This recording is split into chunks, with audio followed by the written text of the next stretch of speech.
주십시오. 배종찬의 시사본부. 안녕하십니까. 배종찬의 시사본부 시작합니다.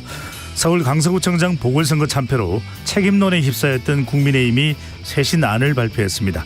주말 사이 임명직 당직자 총사퇴에 이어 이만희 의원을 신임 사무총장에, 유이동 의원을 정책위원장에 임명하는 등 2기 지도부를 내세웠지만 재신임을 받은 김기현 대표를 두고서는 물러나서야 한다는 비판의 목소리도 나오고 있습니다. 한편 당무 복귀를 앞두고 있는 민주당 이재명 대표는 위정교사 혐의로 오늘 추가 기소됐습니다. 정치권의 뜨거운 이슈들 일석이조에서 분석과 전망해보겠습니다. 하마스의 공격으로 시작된 이스라엘과 팔레스타인의 전쟁이 점점 격화되면서 현재 양측의 사망자만 4,000명을 넘어섰습니다. 이스라엘은 지상군 투입을 예고하고 있는 가운데 이란이 이스라엘에 반대하며 개입 가능성을 언급했는데 자세한 내용 국제본부에서 살펴보겠습니다. 10월 16일 월요일 배종찬의 시사본부 지금 출발합니다.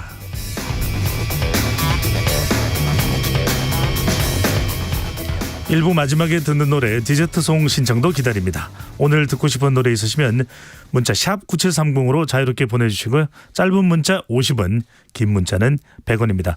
선정되신 분께는 간식 쿠폰 보내드리니까요. 이번 주 많이 보내드립니다. 많은 참여 부탁드립니다. KBS 1라디오의 모든 프로그램은 유튜브에서도 함께할 수 있습니다. 구독, 좋아요, 댓글 많이 부탁드립니다.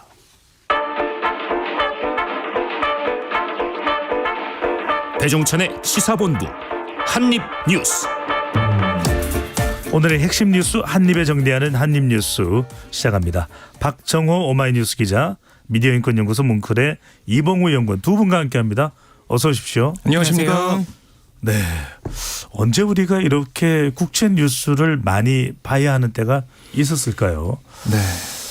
최근에는 이 정도 참담한 그런 전쟁은 없었던 것 같은데, 물론 러시아 우크라이나 전쟁이 있지만요. 네. 7일 시작된 전쟁이 지금 벌써 사망자만 4,000명을, 집계된 것만 네. 4,000명을 넘어섰습니다. 사상자는 지금 얼마나 되는지 알 수도 없는 상황인데, 자, 이야기부터 시작해야 될 것 같습니다. 이스라엘의 가자지구 지상군 투입이 초읽기에 들어간 모습이네요. 네, 이스라엘에서 이제 지난주에 가자 지구 이제 북부에 있는 주민들을 향해서 대피하라, 24시간 내에 대피하라 이렇게 경고를 했습니다. 그 다음에 좀 시간을 더 줘서 빨리 대피하라 이렇게 거듭 강조하고 있는데요. 결국 지상작전이 임박했다는 신호로 풀이가 될 수밖에 없고요. 이 네타냐후 이스라엘 총리가 어제 방탄조끼를 입고 가자지구 외곽 군부대까지 방문했습니다. 뭐라고 했냐면 다음 단계가 다가오고 있다. 이렇게 군을 독려했어요. 그래서 이 주말 사이에 작전이 시작되지 않겠냐 이런 관측이 많이 나왔는데 지금 날씨가 전투기와 드론을 이용한 항공전 작전을 참 하기 어려운 그런 날씨라서 이게 좀 연기가 되고 있다. 이렇게 현지에서는 관측이 나오고 있거든요. 그러니까 이렇게 되다 보니까 지상군 투입은 뭐 기정사실화됐다라고 보여지는데, 그럼 이렇게 되면 지금 언급하신 것처럼 양측의 사망자만 4,000명이 넘고 또 가자지구에서는 부상자만 해도 지금 10,000명 가까이 된단 말이죠. 네. 이 부상자들 어떻게 할 것이냐, 과연 하마스 대원들과 주민들을 분리해서 뭐 전쟁을 치를 수가 있겠느냐, 이런 얘기가 나오고 있는 것이죠.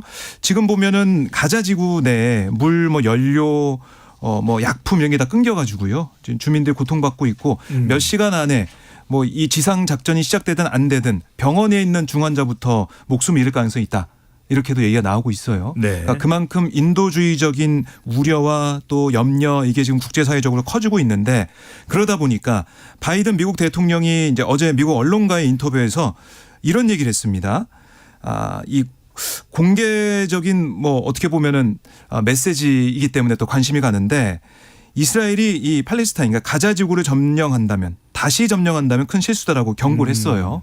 물론 이 지상작전을 지지하는지 뭐 여기에 대해서는 뭐 분명히 언급하지 않았지만 네. 재점령은 안 된다라는 메시지를 낸 것으로 보면 피해가 급증하는, 민간인 피해가 급증하는 그런 가자지구 인도적 위기 상황을 미국도 이제 주목하고 있다. 이렇게 볼 수가 있을 것 같습니다. 네.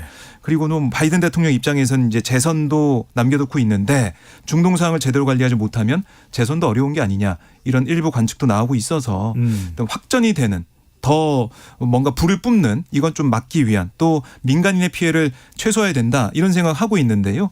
아마 조만간 바이든 대통령이 이스라엘 좀 방문할 수 있다 이런 얘기가 나오고 있어서 미국이 과연 어떤 메시지를 이어서 낼 것이냐 여기에 또 국제적인 관심이 모아지고 있습니다. 네, 상당히 긴박합니다. 지금 토니 블링컨 국무장관이 이집트를 방문하고 다시 이스라엘로 가고 있다 이런 이야기도 나오고 네. 있고요. 가자 지구에 있는 팔레스타인 주민들한테 남부로 대피를 하라고 해놓고는 남부에도 지금 미사일이 날아들고 있다고 하거든요. 자, 이스라엘이 다음 단계를 예고하면서 베냐민 네타냐후 총리의 발언이었죠. 이란도 개입할 수 있다 이런 경고를 냈네요. 그렇습니다. 지금 바이든 대통령이 가자지구 점령에 대해서 부정적인 의견을 피력하고 지금 미국에서 계속해서 좀 중재 노력을 하려고 하는 데에는 아무래도 이란이 이스라엘의 지상군 투입에 대해서 이란도 개입할 수 있다는 가능성을 내비치면서 확전 우려가 굉장히 커지다 보니까 지금 미국도 좀 다급해진 것 같은 그런 모습인데요. 어제 미국 뉴욕에 있는 이 유엔 본부 여기 이란 대표부가 소셜미디어 X를 통해서 이스라엘에 대해서 경고를 했습니다. 전쟁 범죄와 대량 학살이 즉시 중단되지 않으면 상황이 통제 불능한 상태가 될 것이며 광범위한 결과를 초래할 수 있다. 이스라엘의 가자지구 공격을 계속할 경우 이란이 개입할 수밖에 없다라고 경고를 했다고 합니다. 지금 미국 언론들에서 보도하고 있는 이 외교 소식통에 따르면 호세르 아미르 압둘라얀 이란 외무장관이 어제 유엔 중동 특사들을 만난 자리에서 이란에게는 레드라인이 있다. 예. 이스라엘의 군사작전이 계속되고 특히 지상전을 실행한다면 이란도 이에 대응할 수밖에 없다. 이런 메시지도 또 보냈다고 합니다. 결국에는 만약에 지상군 투입이 현실화되면 계속해서 우려가 나왔던 이란의 개입, 그래서 중동 전쟁으로의 확전이 현실화될 수 있는 가능성도 있는 상황인 것이고요. 실제로 어제 이란의 군조직인 이슬람 혁명수비대 같은 경우에는 지금 시리아에 배치된 이란의 병력이 있는데 이 시리아에 배치된 병력들을 이스라엘 국경 쪽으로 옮겨놨다 그래요. 외신에 따르면 지금 이란이 실제로 시리아 내부긴 하지만 병력의 움직임도 보였다는 것이기 때문에 더더욱 우려가 커질 수밖에 없는 상황입니다. 그리고 이스라엘은 지금 레바논과 국경을 맞대고 있는 북부 지역에서도 사실 이미 레바논 헤즈볼라와 사실 교전을 계속 벌이고 있습니다. 그렇기 때문에 지금 사실 알려진 전선만 그러면 이미 두 개인데 남부와 북부에 만약에 이란이나 이 다른 나라 예를 들어 그렇습니다. 시리아에 있는 병력이 움직인다. 이러면 사실상 이제 전선이 3-4개가 돼버리면서 굉장히 우려가 커져 있는 상황. 지금 그래서 더 미국이 바쁘게 움직이는 것 같습니다. 네.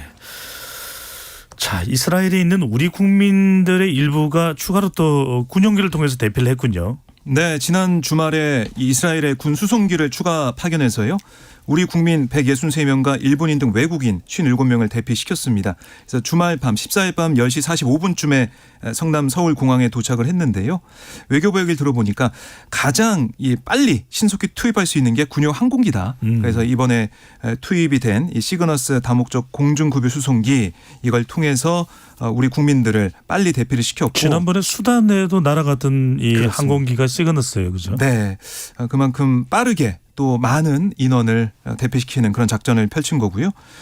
이렇게 되다 보니까 이스라엘에 남아있는 우리 국민이 장기 체류자 440여 명, 단기 체류자 10여 명 수준인데 출국을 희망하면 외국 항공편이나 육로로 계속 우리 정부가 안내하고 있다라고 설명을 했고 또 하나 이제 걱정되는 게 가자 지구에 거주하고 있는 우리 국민들입니다. 근데 현재까지는 안전한 걸로 외교 당국이 파악하고 있어서 또 안전 확보 방안도 강구하고 있다라고 외교부는 설명하고 있습니다. 그러니까 뭐 아무런 피해 없이 네. 무사히 빠져나오신 분들 빠져나오고 또 무사히 그 지역에 머물 분들은 안전하게 계셨으면 좋겠습니다. 네, 이번엔 국회로 가봅니다. 국정감사가 계속 또 진행되고 있는데 오늘은 어제 있었던 국민의힘 의원총회 관련입니다. 의원총회 후에 윤재욱 원내대표의 기자회견 내용이 있는데요. 이 내용 잠시 듣고 오겠습니다. 휴일인데 긴급의총을 소집을 했습니다. 우선 김기현 대표를 중심으로 선거에 나타난 민심을 받들어 변호와 쇄신 방안을 조속히 마련하기로 했습니다. 당직 개편과 관련해서는 통합형 당직 개편을 하겠다고 말씀을 하셨고 당과 정부의 소통을 강화하고 국민의 목소리를 가감없이 전달하겠다고 말씀하셨습니다. 사실 어제 의원총회 오후 4시부터 열렸는데 상당히 밤늦게까지 진행이 됐습니다. 가장 핵심은 김기현 대표가 유지되느냐 물러났냐 이게 핵심이었는데 유지되네요. 그렇습니다. 실제로 어제 장시간 동안 의원들이 많은 의견을 주고받은 끝에 일단은 김기현 대표가 뭐 이른바 재신임을 받았다 이렇게 볼 수도 있겠습니다. 방금 들으신 대로 김기현 대표 체제를 유지한 채로 총선을 위한 당 쇄신에 박차를 가한다. 그래서 인재 영입도 조금 더 빨리 하고 이 총선 기획단도 조금 더 조기 출범하는 안까지 지금 논의를 해서 확정을 한 상태고 가장 눈에 띄는 부분 방금 들으셨지만 통합형 인선, 당내 인선을 하면서 좀 물갈이를 해보겠다는 얘기였는데 지난 14일에 주말에 임명직 당직자들이 물러났어요. 총괄 사퇴를 하면서 이 김기현 대표 같은 이 선출직 윤지호 원내대표 포함해서 선출직은 남아 있고 이 임명직 당직자들이 대거 사퇴를 했는데 이 통합형 인선을 한다고 어제 의원총회를 통해서 밝힌 다음에 오늘 오전에 곧바로 이 신임 임명직 당직자들로 또 발표를 했습니다. 오늘 최고위원회에서 신임 사무총장에는 대구 경북 출신의 재선 의원인 이만희 의원, 신임 정책위 의장에는 수도권 3선 유이동 의원을 내정한다고 발표를 했는데 이만희 의원 같은 경우에는 사실 친윤계로 분류가 되지만 또 당내에서는 개파색이 얕다 이렇게 좀 평가가 된다고 알려져 있고요. 유이동 의원 같은 경우에 또 비윤계로 알려져 있습니다. 그래서 이런 인물들 특히 유이동 의원 같은 경우 수도권 3선이니까 이 비윤계 그리고 영남보다는 수도권 아무래도 이번 보궐선거에서 수도권 여론이 조금 위험하다는 게 국민의힘의 판단이기 때문에 만약에 임명직 당직자를 인선한다면 이렇게 비윤계와 수도권 위주로 하지 않겠느냐 이런 예상대로 지금 오늘 오전에 인선이 이루어졌고요. 나머지 인선들도 보면 지명직 최고위원회는 여성 비례대표 의원인 김혜지 의원을 임명을 했고요. 그래서 사회적 약자에게도 몫을 준다는 이미지를 보여줬고요. 조직 부총장에는 함경우 경기 광주시 당협위원장, 여의도연구원에는 경기도 재선인 김성원 의원, 수석 대변인에는 강원 원주갑 초선 의원인 박정아 의원 등을 인선을 했습니다. 물론 이렇게 지금 인적 쇄신을 하긴 했습니다만 이게 당 내외로 어떤 호응을 받느냐는 또 아직 남아있는 과제인 것으로 보입니다. 어제 의견 총회에서도 사실은 김기현 대표가 결국은 책임을 져야 된다는 의견이 많았다 그래요.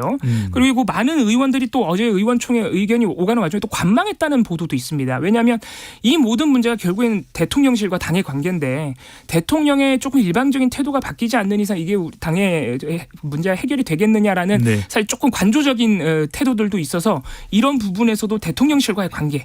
그래서 아까 윤지호 원내대표도 음성 들으셨지만 이 대통령실과의 소통도 강화하겠다고 밝혔죠. 그런 부분들이 결국엔 관건이 될 것으로 보입니다. 김기현 대표는 주도권을 가져가게 했다고 그렇습니다. 했는데 과연 그렇게 될지가 최대 관건이 아닐까 싶은데 민주당에서는 또 쓴소리를 했네요. 네, 미봉책이다 이렇게 얘기하면서 김기현 체제 유지하는 거 결국 윤심이 반영하는 게 아니겠느냐. 그러니까 윤석열 대통령의 메시지를 그대로 뭐 전달하는 통로가 그대로 유지가 되는 거기 때문에 뭐 뼈저린 반성과 성찰 또 쇄신 이런 모습과는 거리가 멀다라는 지적이 계속 나오고 있습니다. 특히 지금 국정 기조가 바뀌어야 되는데 그럴 기미는 안 보이고 있다. 그래서 거기에 대한 비판을 계속 뭐 오늘 민주당 최고위에서도 최고위원들이 이어가기도 했었고 또 오늘 눈길을 끄는 일정은 오늘 오전에 이준석 전 국민의힘 대표가 국회에서 기자회견을 했습니다. 아 그래요? 네, 그래서 뭐 여러 가지 얘기를 했지만 간략하게 내용을 좀 압축해 주신다면요. 네, 우선 윤석열 대통령을 향해서 오늘의 사자성어는 결자 해지다. 여당 집단 무건수행의 저주를 풀어달라. 이렇게 얘기하면서 내부 총질이라는 단어를 쓰면서 여당 내에서 자유로운 의견을 표출하는 것을 막아 세우신 당신께서 스스로 그 저주를 풀어내지 않으면 아무리 자유롭게 말하고 바뀐 척 해봐야 사람들은 쉽게 입을 열지 않을 거다. 그 저주는 밤비노의 저주만큼이나 오래 시간 여당을 괴롭힐 거다. 이렇게 지적을 했어요. 그러니까 대통령의 결단과 용기, 그러니까 지금 국정기조를 좀 바꿔야 된다라는 얘기를 하고 있는 것이고요. 특히 이번에 수해 때 숨진 이 해병대원 최상병 얘기를 좀 하면서 박정훈 해병대 수사단장의 모습, 성역을 두지 않고 수사했던 한 검사의 모습과 가장 닮아 있을지도 모른다. 이렇게 윤석열 대통령 검사 시절을 떠올리는 얘기도 하면서 이 전 대표가 눈물까지 흘렸습니다. 그래서 그런 수사하는 것을 막아 세우는 것을 넘어서 정부와 여당이 집단 린치하고 있다. 그리고 민생보다는 이념을 추종하고 정책보다는 정당 장악에 몰두했던 모습이 나오는 모습부터 벗어던지자. 이렇게 당의 변화, 특히 윤석열 대통령과 대통령실의 변화를 촉구했습니다. 그렇군요. 방금 전에 박정희 기자가 이야기한 밤비노의 저주는 시카고 컵스가 미국 메이저리그에서 아주 오랫동안 우승하지 못하는 징크스가 됐던 그 이야기가 되겠죠. 자, 이제는 민주당으로 가봅니다. 지난주에 백현동 특혜 의혹에 대해서 쪼개기 기소가 됐던 이재명 대표가 오늘은 검찰로부터 위정교사 혐의도 따로 추가 기소가 됐군요. 그렇습니다. 오늘 서울중앙지검이 이재명 대표를 위증교사 혐의로 추가로 불구속 기소했습니다. 12일에 백현동 특혜 의혹으로 기소한 지 4일 만에 추가 기소고 이재명 대표가 지금 4번째로 기소가 된 것입니다. 이미 2개의 재판을 받고 있는데 아마 3개의 이제 재판을 받게 되겠죠. 네.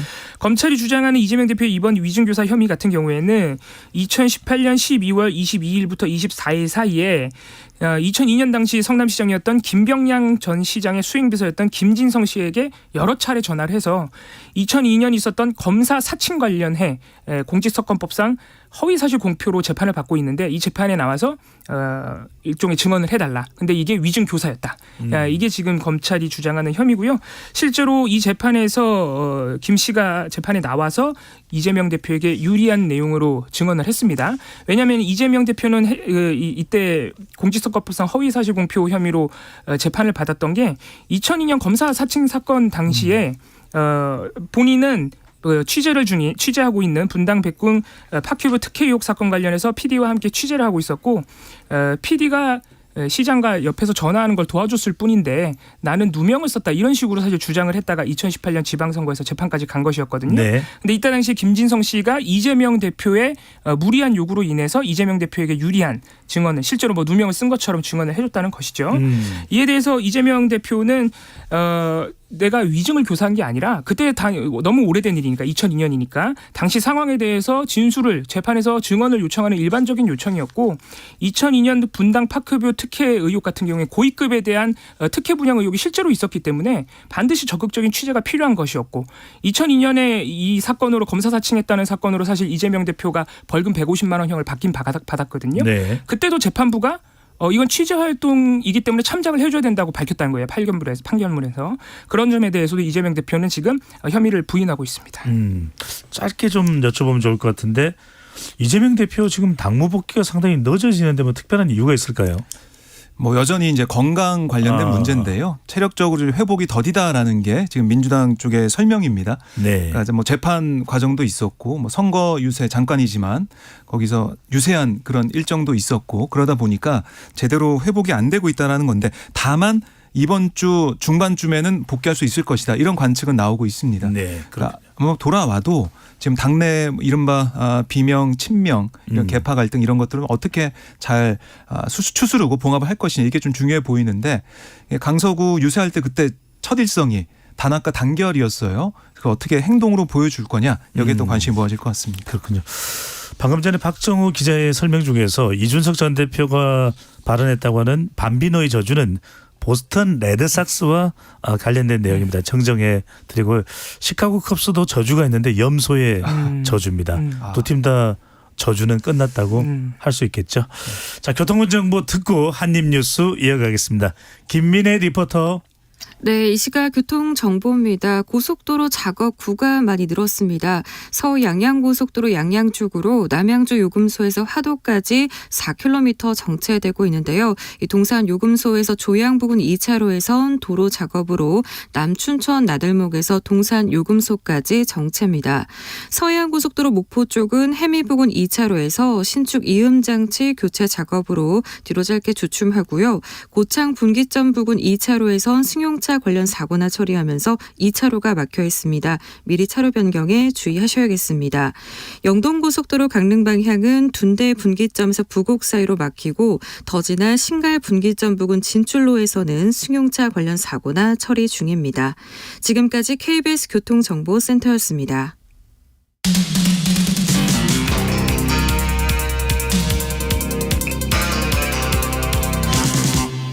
배종찬의 시사본부. 박정우 기자, 이봉우 연구원과 함께 한입뉴스 이어가겠습니다. 자, 국정감사 이야기를 해야 됩니다. 오늘부터 국정감사 2주차가 진행되는데 지난주와 마찬가지로 모든 상임위원회에서 여야 간 또 충돌이 예상되고 있네요. 네, 그렇습니다. 오늘부터 국정감사 이제 2주차가 돼서 또 뜨거운 공방이 지금 벌어지고 있는데요. 특히 이제 통계 조작 의혹 관련해서 국토교통위, 또 문화체육관광위, 법제사법위원회 등 다수 상임위에서 여야 공방이 있을 것 같아요. 특히 오는 19일 한국부동산원 대상 국토위 국감에서 이 집값 통계 조작 의혹 여기에 대해서 여야가 강하게 맞붙을 걸로 보이는데 역시 뭐 국토위가 이 주관 상임이기 때문에 집값, 부동산 가격 여기에 대해서 여야가 할 말이 많을 것 같습니다. 앞서 뭐 감사원 국감에서도 통계 조작 의혹을 두고 격돌한 법사위도 오는 20일 통계청을 압수수색한 대전지방검찰청 등에 대한 국감이 예정돼 있기 때문에 여기서 다시 나올 것 같습니다. 이게 좀 주목을 해봐야 될 것 같고요. 또 법사위의 경우에는 고위공직자수사청, 공수처와 서울중앙지검, 군사법원 등을 대상으로 국감을 이어가기 때문에 공수처가 수사 중인 전현희 전 권익위원장 표적감사 논란, 네. 또 검찰이 수사 중인 김만배 인터뷰 논란, 또 군사법원이 관련된 해병대원 순직 수사 외압 사건 큰 쟁점들에서 여야가 공방을 벌일 걸로 예상이 됩니다. 또 경기도 국감도 예정이 돼 있는데요. 역시 서울 양평 고속도로 노선 변경 의혹이 쟁점이 될 걸로 예상이 되고 또 이 대북 협력 사업 지원 같은 그러니까 지난해에도 공방이 있었지만 2년 연속으로 또 이재명 국감이 되는 게 아니냐 이런 얘기까지 나오고 있습니다. 아울러 과학기술정보방송통신이 이 한국인터넷진흥원 국감에서는 최근 국정원과 함께 진행한 이 중앙선관위 합동 보안점검 관련 내용이 다뤄질 것 같은데 여기서 뭐 아마 선관위 관련된 내용에서 뜨거운 얘기가 나올 것 같습니다. 바로 이 부분입니다. 방금 전에 이제 박정우 기자가 이야기한 대로 국가정보원이 중앙선관위 이 투표관리 시스템 해킹 이야기를 했었는데 중앙선거관리위원회 보안 컨설팅을 담당한 한국인터넷진흥원 KISA 키사라고 하는데 이 국정원이 협의 없이 공동 명의의 보도자료를 발표한 것으로 나타났다고요. 그렇습니다. 그 지난 보궐선거 바로 전날이었죠. 10월 10일에 이 국정원이 보도 자료를 내서 네. 중앙선관위를 점검해봤더니 해킹으로 이 개표 결과까지 조작될 가능성이 있다라고 발표를 하는 바람에 사실 굉장히 논란이 커졌고 선관위는 굉장히 비현실적인 시나리오라면 사실 강력하게 반발을 했었습니다. 그래서 오히려 국정원이 선거 불신을 초래한다 이렇게 반박을 하면서 파문이 커져 있는 상황인데 알고 보니 이 10일에 국정원이 이거를 발표를 할 때 한국인터넷진흥원과 같이 했다고 로고까지 상당히 띄워놨는데 알고 보니 사전 협의가 전혀 없었던 것으로 지금 확인이 됐습니다. 한국인터넷진흥원이 어제 박찬대 민주당 의원의 보낸 서면 질의응답서를 보면은 네. 선거 보안 컨설팅, 보안 점검 결과 보도 자료에 대해 10월 10일에 발표됐던 보도 자료에 대해서 국정원의 보도 자료를 통해 사후적으로 확인을 했다. 보도자료 배포 관련 사전 협의는 없었으며 국정원의 보도자료 발표를 사후적으로 확인했다라고 밝혔습니다. 그러니까 사실 한국인터넷진흥원이 이런 보안 점검에 있어서는 핵심적인 전문 기관인데 국정원이 그 결과를 발표하면서 사전에 한국인터넷진흥원과 협의도 안 했고 심지어는 보도자료 발표 사실조차 이 진흥원이 몰랐다는 얘기가 되거든요. 이 때문에 박찬대 의원은 합동 점검에 나선 한국인터넷진흥원이 그동안 실시했던 보안 점검 사례들을 보면 해킹 취약점을 이렇게 대공개한 적이 한 번도 없었다. 왜냐하면 이런 취약점을 공개하는 순간 2차 공격의 대상이 되기 때문에 한국인터넷진흥원은 이런 식으로 발표를 안 하는데 국정원이 협의 없이 일방적으로 발표를 한 데에는 다른 의도가 있는 것 아니냐고 강력하게 지적을 했고요. 실제로 한국인터넷진흥원이 2014년부터 2023년 8월까지 2257개의 기업에 이 보안 점검을 했는데 이번에 국정원이 발표한 것처럼 발표한 사례가 단 한 건도 없어요. 허허. 그런 부분이 있어서 아마 이것도 국정감사에서 또 공방이 오갈 것으로 보입니다. 예. 자, 이번에는 의대 정원입니다. 의대 정원. 의사 숫자가 늘어나는 건데 지금 뭔가 알려진 바하고는 또 좀 상당히 다른 양상이 전개되고 있어서 두 분께 여쭤봐야 될 것 같습니다. 정부와 국민의힘 대통령실이 의대 정원 확대 문제를 신중하게 검토해 나가기로 했다. 또 이렇게 입장이 밝혀졌네요. 원래 이제 일부 이제 보도가 나왔었죠. 그러니까요. 윤석열 대통령이 1000명 증원 제시를 내렸다. 뭐 이런 얘기도 있었고 네. 오는 19일 의대 정원 확대 방안을 발표하는 그 자리에 윤 대통령이 뭐 직접 나와서 발표를 한다는 이야기도 있을 거예요. 그러니까요. 그런 이게 보도가 뭐가 달라진 있었는데 겁니까? 여기에 대해서 사실은 당정이 어제 논의 과정에서 뭔가 얘기가 나올 거라고 생각을 했는데 이 의대 정원 확대 규모 같은 구체적인 내용은 다루지 않았다는 게 참석자들의 증언입니다.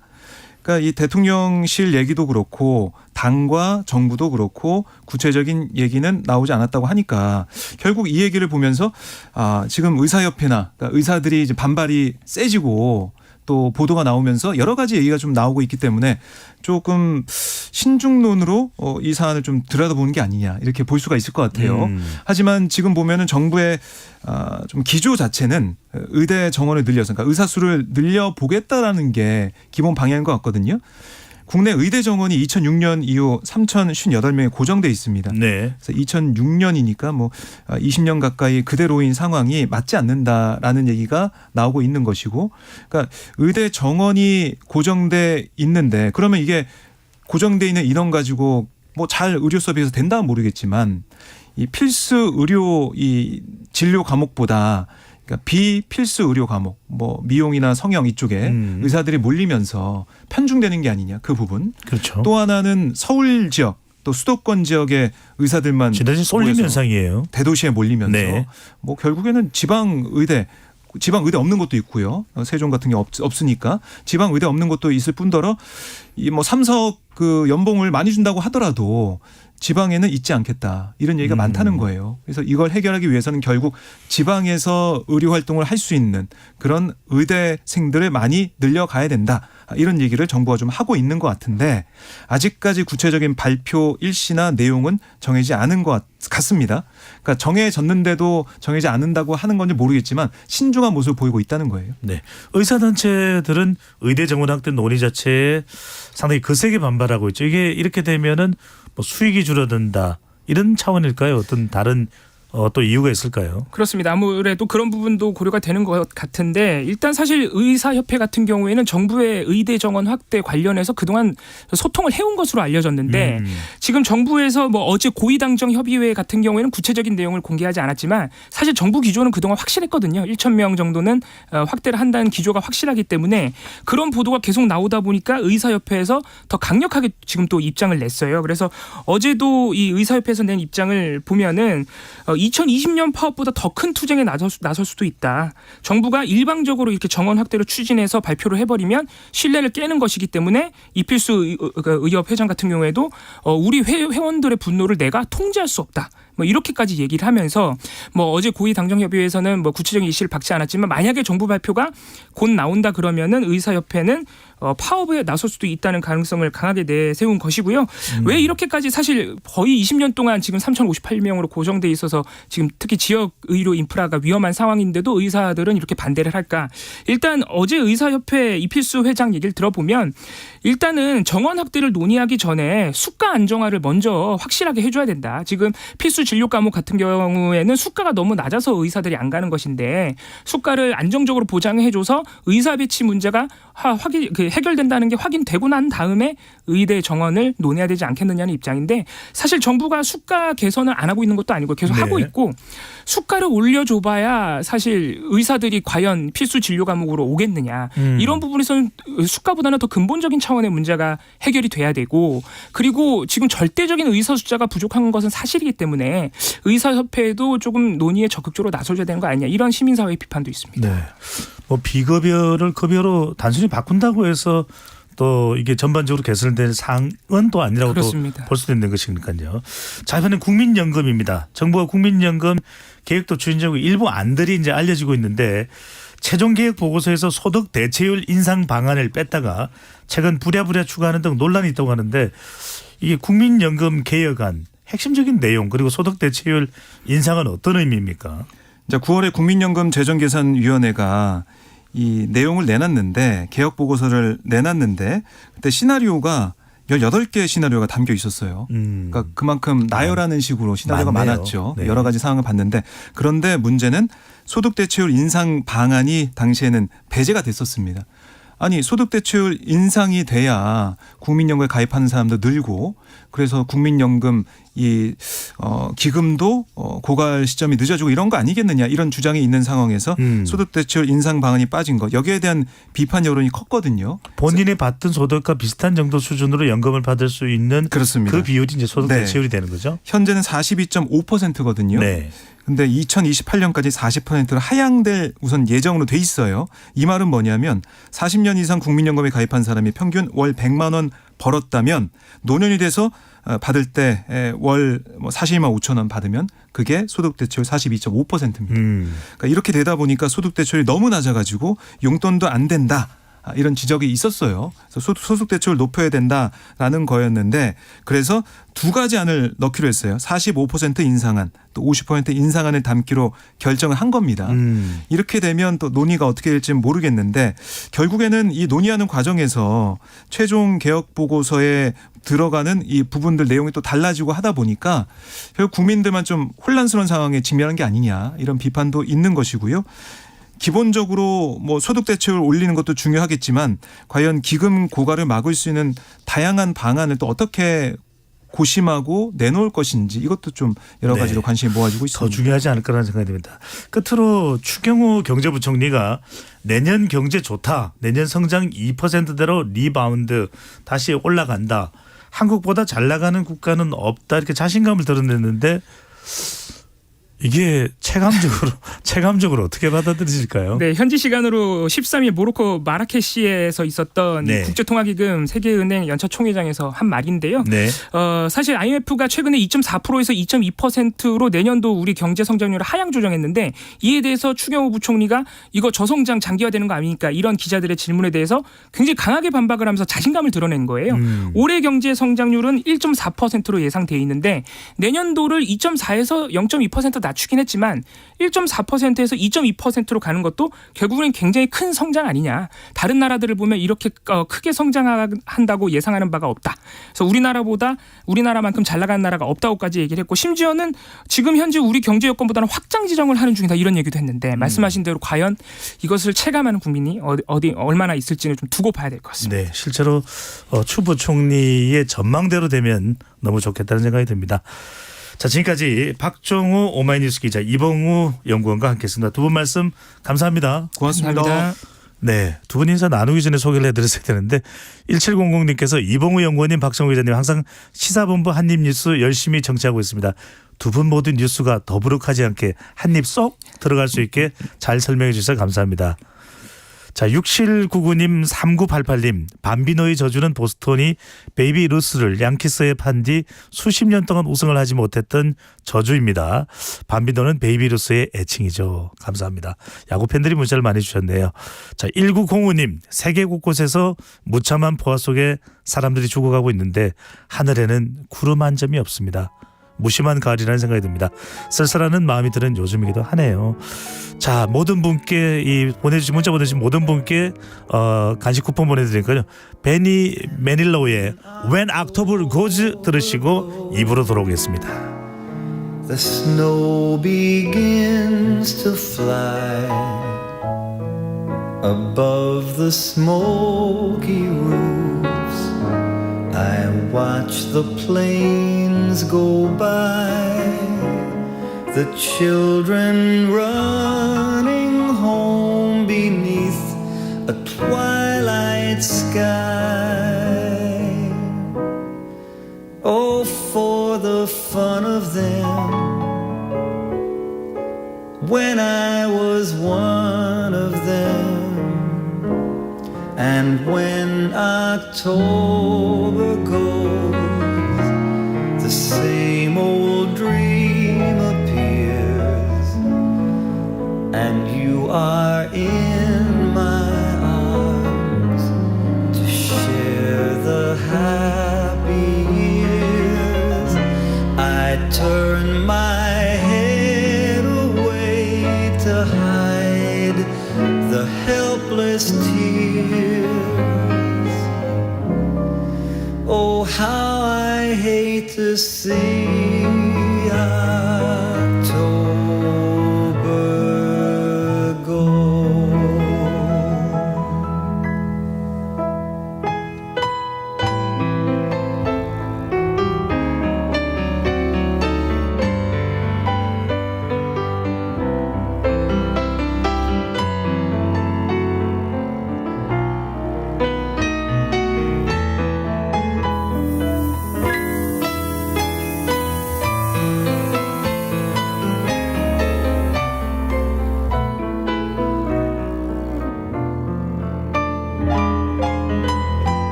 when you are in my arms to share the happy years.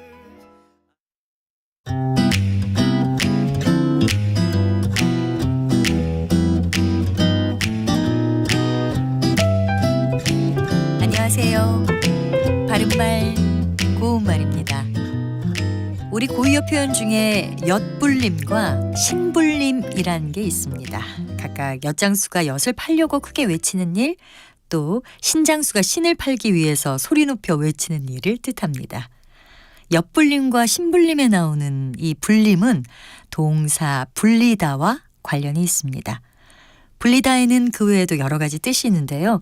우리 역사 속에서 과거 시험과 관계 있는 표현으로 쓰이는 것도 있어서 오늘 소개합니다. 과거에 급제한 사람의 이름을 부르기 전에 먼저 과거에 급제한 선배가 찾아와서 치하한 뒤에 새로 급제한 사람의 얼굴에 관주를 그려 흉악하게 만들고요. 이리 저리 위 이렇게 읊조리면서 3번 앞으로 나오고 3번 뒤로 물러가게 하면서 괴롭히는 걸 불리다라 합니다. 여기서 관주는 글이나 시문을 하나하나 따져보면서 잘된 곳에 치던 동그라미를 말하고요. 또 이리위라는 말은 선배들이 새로 과거에 급제한 사람을 축하하는 뜻으로 앞으로 나오랬다, 뒤로 가랬다 하면서 놀릴 때 앞으로 나오라는 뜻으로 외치던 소리입니다. 또 저리위는 저쪽으로 뒷걸음쳐서 가라는 뜻으로 외치던 소리고요. 그러니까 관용구 이리위 저리위를 시키다 라고 하면 앞으로 나오라, 뒤로 들어가라 시키다, 또는 이래라 저래라 하면서 꼼짝 못하게 하다를 뜻합니다. 역시 앞서 말씀드린 역사 속 얘기에서 유래한 것임을 우리는 알 수 있습니다. 바른말 고운말 아나운서 변희영이었습니다.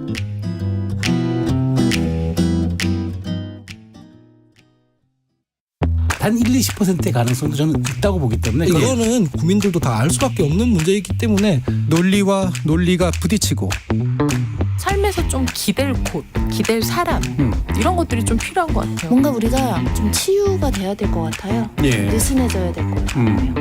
이성과 감정이 만나는 곳 KBS 열린 토론 평일 저녁 7시 20분 정준이와 함께합니다.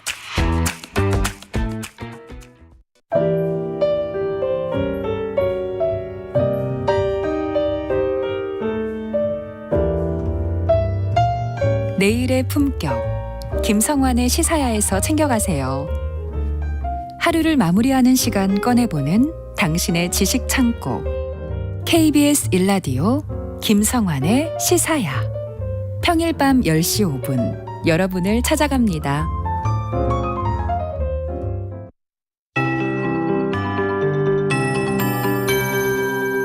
KBS 58분 날씨.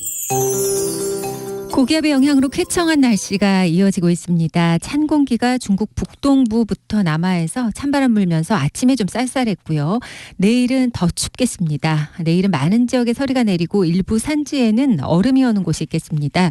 내일은 서울의 아침 기온이 8도로 내려가고요. 오는 주말 동안은 서울의 아침 최저 기온이 4도까지 떨어지면서 초겨울 추위로 하강 곡선을 그리겠습니다. 오늘 동풍이 부는 동해안에는 비가 내리겠습니다. 동풍 강수 소량 있는 걸 제외하면 전국이 맑겠고요. 오늘 영동 지역은 오후까지, 경북 동해안은 오후에 비가 내리겠습니다. 비의 양은 5에서 10mm 안팎 정도가 되겠습니다.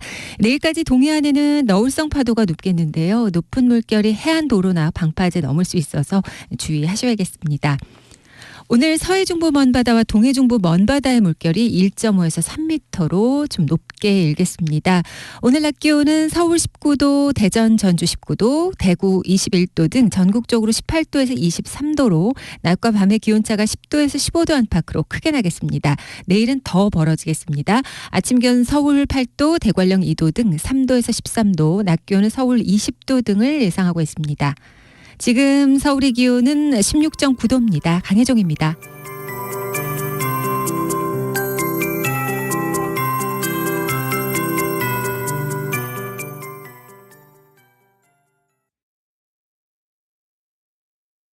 정성을 다하는 국민의 방송 KBS가 한시를 알려드립니다.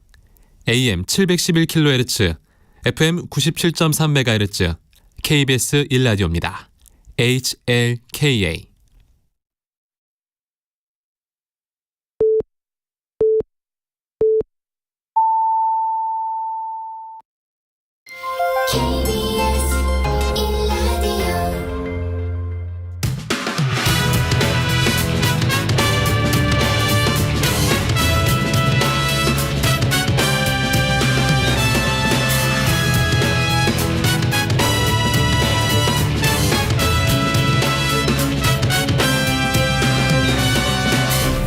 KBS 1라디오 배종찬의 시사본부.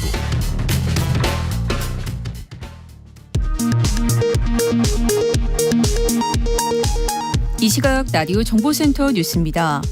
국민의힘이 이만희 의원을 사무총장으로 임명하는 등 서울 강서구청장 보궐선거 참패 뒤 공석이 된 임명직 당직자 6명에 대한 인선을 발표했습니다. 더불어민주당은 국정수혜시는 전혀 쳐다볼 수 없는 단순 꼬리 바꿔치기라고 비판했습니다. 검찰이 구속영장 기각 20일 만에 이재명 더불어민주당 대표를 위증 교사 혐의로 추가 불구속 기소했습니다. 쌍방울 대북송금 관련 혐의는 수원지검으로 다시 보내 보강 수사하기로 했습니다.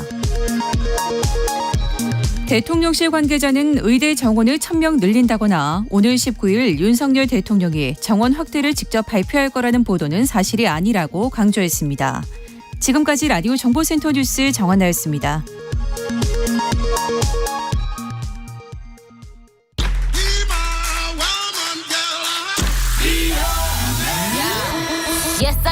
인터넷에서 화제가 된 뉴스를 다뤄보는 스트릿 뉴스파이터 시간입니다.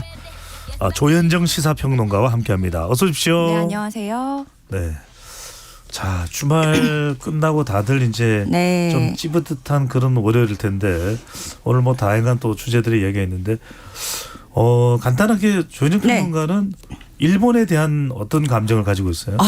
일본인에 대한 감정.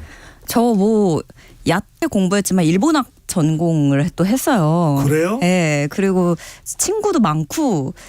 그래서 근데 항상 좀 일본어를 유창하게 하시겠네요. 유창했었죠.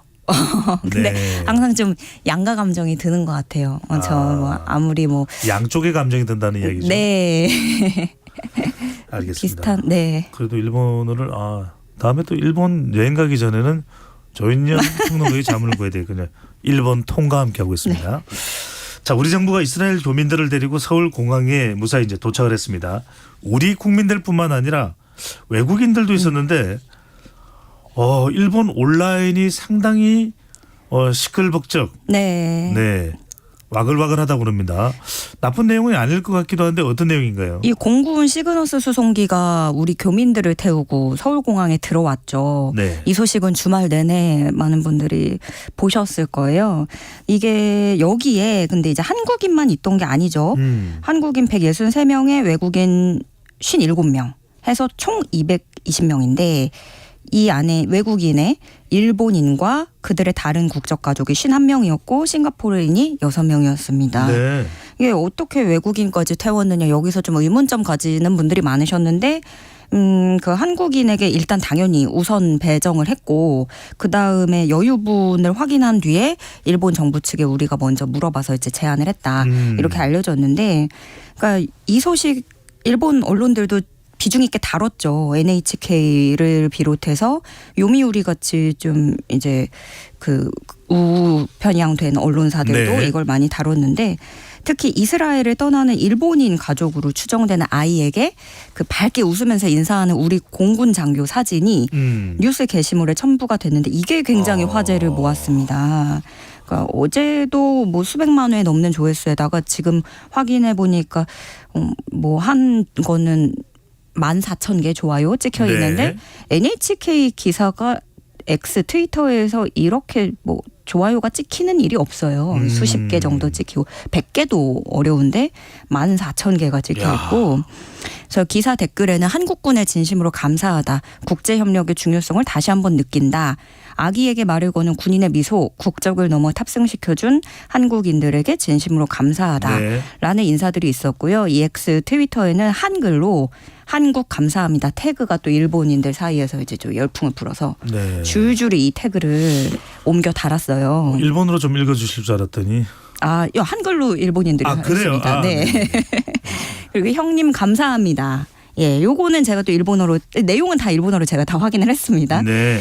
그런데 또 일부 이제 우익적인 내용을 주장하는 누리꾼들은 헌법 개정 필요성을 주장하기도 하더라고요. 그러니까 뭐 본인들이 이제 일본의 자국에 군대가 없기 때문에 한국은 군대를 보유하고 있기 때문에 네. 빠르게 뭐 했다. 우리도 그래서 헌법 개정을 해서 군대를 가져야 된다. 뭐 이런 의견도 일부 있었고, 뭐 한국이 나중에 고액을 청구할 것 같다. 이런 비아냥도 역시 일부 있었습니다. 하지만 네. 대부분이 이제 감사하다 이런 내용이고, 이 자국 정부에는 굉장히 날선 비판을 하고 있어요. 왜냐하면 그도 그렇게 한국보다 하루 늦었고 좀 늑장이었고, 그것도 일본까지 실어다 주는 게 아니라 두바이까지만 가면서 8명을 돈을 받았네요. 네. 일본 정부가요. 1인당 3만 엔이라고 하다 보니까 이게 근데 민간 비행이 2만 엔이래요. 거의 평균적으로. 그렇지만 물론 뭐 지금 항공편을 구하기 어렵다는 그런 정황도 있겠지만 네. 이제 일본인 국민들 사이에서는 옆 나라 한국은 저렇게 빨리 하고 한국까지 다 데려다 주고 외국인인 우리까지 태워줬는데 그것도 8명 실어 나르면서 이게 뭐냐 세금이 아깝다. 이런 댓글들이 줄을 이루고 있습니다. 저는 K 밀리터리에도 일본인들이 열광을 하네요. 관심 많더라고요. 군대, 뭐 일본인들 군대, 북한 이런 거 좋아하니까. 네, 알겠습니다. 자, 이렇게 또 우리가 상당히 인도주의적인 또 넉넉한 행동을 한 것이니까 역시 또 통 큰 한국입니다. 네. 자, 우리나라의 군복무 문제는 몹시 예민할 수도 있는 것이죠. 그만큼 뜨거운 이슈가 될 수도 있는데. 자, 군복무에 대해 다시금 이제 상당히 화제가 되고 있는 일이 있습니다. 예. 부모 없이 자랐거나 탈북한 청년들, 병무청이 이들도 군대에 보내는 방안을 검토하고 있다는 소식이 들리네요. 네, 그동안 부모가 없거나 탈북민들 안 가고 있죠. 지금까지도 군대는. 근데 결국에는 사람이 없다는 게 문제였습니다. 병역 자원이 갈수록 줄어들고 있어서 병무청이 재작년에 그 외부 연구자들에게 의뢰를 해서 정책 연구 보고서를 냈는데요. 이 보고서 안에는 이렇게 써 있습니다. 저출산으로 촉발된 인구 절벽으로 인해서 병역 가용 자원이 감소했고, 이런 상황에서 언제까지 고아와 탈북 주민을 지금처럼 병역 감면을 할 수는 없을 것이다. 라고 이 보고서가 지적을 하고 있는데요. 물론 병무청의 공식 견해와는 무관하다는 입장입니다. 용역 보고서를 낸 거니까요. 네. 이 내용대로라면 2020년 기준으로 33만 명이던 만 20세 남성이 2025년에는 23만 명. 5년 만에 10만 명이 줄어드는 거고요. 2040년에 가면 15만 명까지 줄어들 것으로 예상이 됩니다. 그렇다면 이 부모 없이 자란 청년들, 탈북 주민 이렇게 병역 감면을 해줄 수 있는 인원 얼마나 되느냐. 그 처분 현황 자료, 병무청 자료를 보면 고아는 그 대상자가 매년 약 600~700명, 탈북 중인은 약 150에서 250명. 그러니까 연간으로 쳤을 때 적으면 750명, 많으면 950명. 그거 뭐 1000명도 안 되는 숫자라서 네. 과연 이게 뭐 보완책이 될 수 있을까 이런 의문도 드네요. 그렇죠. 그리고 이게 과연 그 자립을 위해서 면제를 해준 건데 끌고 올 만큼의 그 등가 교환의 실효성이 있는가 이 부분도 봐야 되고요. 이 누리꾼들 댓글들은 대부분 걱정하는 글들이었어요. 본인 혼자라면 모르지만 그 친구가 돌봐야 될 어린 동생이라도 있으면 그 동생을 어떻게 나라에서 보살필 수 있는지 명확하게 해야 된다. 저런 친구가 혼자 자립해서 살기도 힘든데 군대에서 다쳐서 오기라도 하면 어떻게 살지에 대해서는 생각해 주는 거냐. 이런 네. 의견들이 있었고요. 군면제 이야기가 나오면서 아시안게임 우승을 하면 금메달을 걸면은 남성의 경우에는 네. 병역 아직 이행하지 않은 자의 경우에는 면제가 되는데 이 부분도 좀 논란이 되고 있어요. 예, 그 예전에 왜 작년까지만 해도 그 방탄소년단 BTS 때문에 요게 계속 국회에서까지도 얘기가 나왔던 건데 이번에 항저우 아시안 게임을 거치면서 다시 여기에 불이 지펴지고 있어요. 왜냐하면 이번 아시안 게임에서 금메달 42개가 나왔는데 그러면은 이 도대체 뭐 피아니스트들은 되고 방탄소년단은 안 되고 또 금메달 딸 때 한 번도 경기에 뛰지 않은 선수들은 되고 누구는 안 되고 이 형평성에 대해서 다시 한번 생각해 봐야 된다는 거예요. 이게 그 예술체육요원제도 요 선수들 이 면제해 주는 게 원래 73년도에 이때만 해도 동기부여 차원에서 좀 개발도상국으로서 이제 나라의 그런 국위 선양을 위해서 이런 분위기가 있었는데 그때는 이제 메달 따기만 하면 줬었죠. 그러다가 90년부터 아시안 게임에서는 금메달을 따야만 되는 걸로 좁혀졌습니다. 그런데 아시안 게임 금메달이 점점 우리가 늘어나는 거예요. 종목도 늘어나고 있고 예전보다 더 많이 이제 금메달 사냥을 하면서 또 이런 비난도 있었죠. 외국 같은 경우에는 거의 이제 아마추어 선수들이 주로 출전을 하는데 우리나라는 이 면제 금메달 군 면제를 위해서 프로 선수들이 다 출전을 해서 상대적으로 쉽게 금메달을 차지한다. 이런 비판도 끊임없이 받고 있었고 말씀드린 대로 한 번도 경기에 뛰지 않은 선수도 면제가 되고 이번에는 특히 뭐 e스포츠, 바둑, 브레이킹 댄스, 뭐 체스 이런 것도 아시안 게임 종목에 포함되면서 여기서도 또 의견은 엇갈리죠. 뭐 인터넷 게임이 스포츠냐? 근데 또 이런 의견도 있죠. 왜냐하면 게임도 결국엔 동체 시력이나 뭐 손 이런 게 빨라야 되기 때문에 이것도 뭐 신체 감각을 무시할 수는 없는 거고. 카드를 이렇게 내는 것도 엄청난 힘이 될 수도 있어요. 두뇌 회전도 해야 되니까요. 네. 알겠습니다. 이건 어떻게 보느냐에 따라서 다들 판단이 다를 수밖에 없는 거라 병역 관련해서는 또 상당히 민감한 이슈가 되지 않을까 이렇게 보고요. 자, 세 번째 주제입니다. 이게 그래서 그랬던 거군요. 끊임없이 올리는 휴대전화 광고 문자 피로감을 받는다는 이야기가 많이 나오는데 알고 보니 이동통사들이 직접 뿌린 것으로 확인이 됐다고요? 네. 방송통신위원회 이동통신사 2022 연간 광고 대행 서비스 현황 자료 분석인데요. SK텔레콤과 KT가 직접 대출 광고를 뿌려온 것으로 확인됐습니다. 저는 그 대출 사업자들이 뿌린 걸로 알고 있었는데 그게 아니었을 수도 있네요. 뭐 상상도 못한 거죠. 그러니까 어떻게 된 거냐면 은근슬쩍 가입자 동의를 우리도 모르는 사이에 받은 거예요. 그러니까 회원가입 받으면서 동의 안 하면은 회원가입 안 되게끔 하거나 마치 필수 조건인 것처럼 이렇게 해놓거나 그렇게 해서 임의로 그 회사에서 통신사에서 가입자 신용 등급을 나눴고요. 그래서 저축은행을 대신해서 대출 광고를 뿌렸다는 건데 그러면은 이제 이게 실제 SK텔레콤이 발송한 대출 광고를 보면 이게 최대 16.3% 금리의 대출을 권하는 내용이에요. 그리고 120개월 동안 대출 기간을 보장해준다 이런 건데 문제는 너무 이제 고금리를 조장할 수 있다.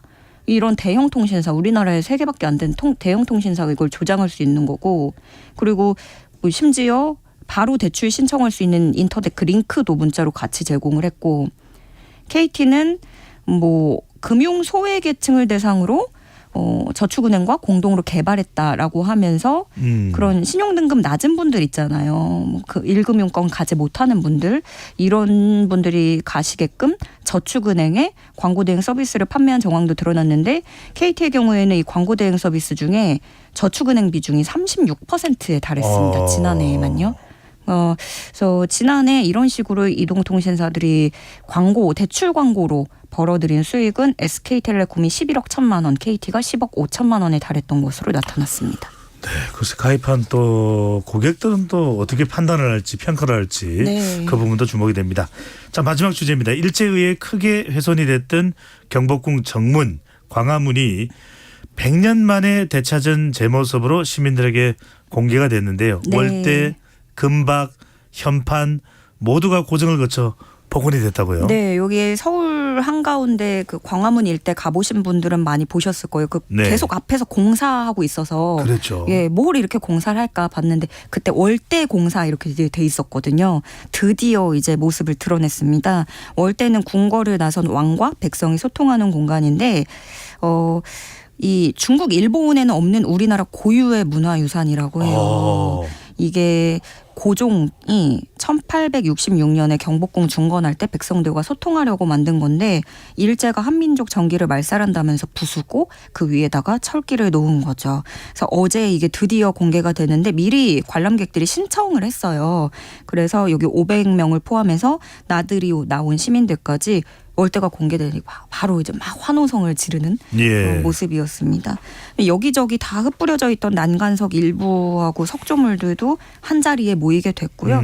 광화문을 나타내는 현판도 바뀌었어요. 지나가시게 되면 한번 보시면 좋을 것 같아요. 반짝반짝한다면서요? 네, 금빛 글자로 교체가 됐습니다. 아 정말 역사가 다시 복원이 된다니까 또 감개무량하고 네. 뿌듯하기도 하네요.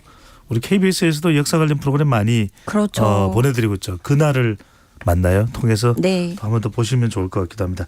자 오늘 말씀은 여기까지 듣겠습니다. 지금까지 조현정 시사평론가와 함께했습니다. 잘 들었습니다. 네, 고맙습니다.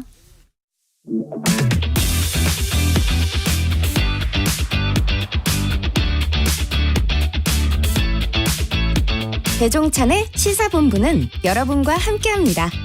짧은 문자 50원, 긴 문자 100원이 드는 샵 9730. 라디오 어플 콩과 유튜브는 무료로 참여하실 수 있습니다. Hit me and don't make me strong. 매주 월요일 주말 동안 있었던 뉴스를 정리하고 새로운 주간 뉴스를 미리 살펴봅니다. 발빠른 뉴스와 깊이 있는 해석이 있는 일석이조 시간입니다. 박원석 전 의원, 김준일 뉴스톱 수석 에디터와 함께합니다. 두 분 어서 오십시오. 네, 안녕하십니까. 네.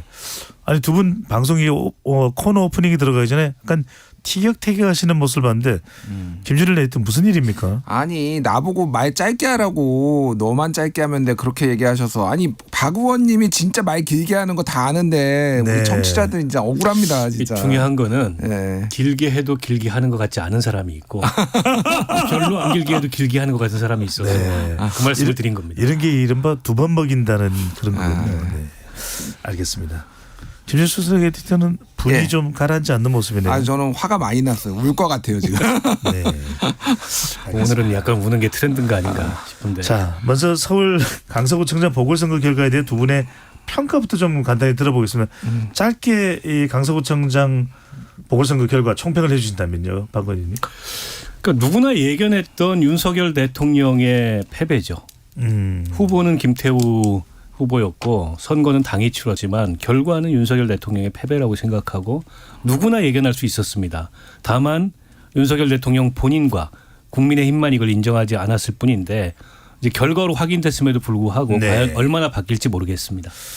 자, 김준일 에디터는요. 예, 짧게 말씀드리면은 보수의 저력을 확인했다. 이게 무슨 말씀이냐면은 한 20%포인트 이상으로 졌어야 정상인데 네. 17.15밖에 안 졌어요. 그래도 잘했다? 잘했다라는 게 아니라 생각보다 선방했다라는 거예요. 네. 그러니까 이 선거는 명분도 없고 선거 전략도 엉망이었고 뭐 하나 보수가 제대로 한 게 아무것도 없거든요. 국민의힘이.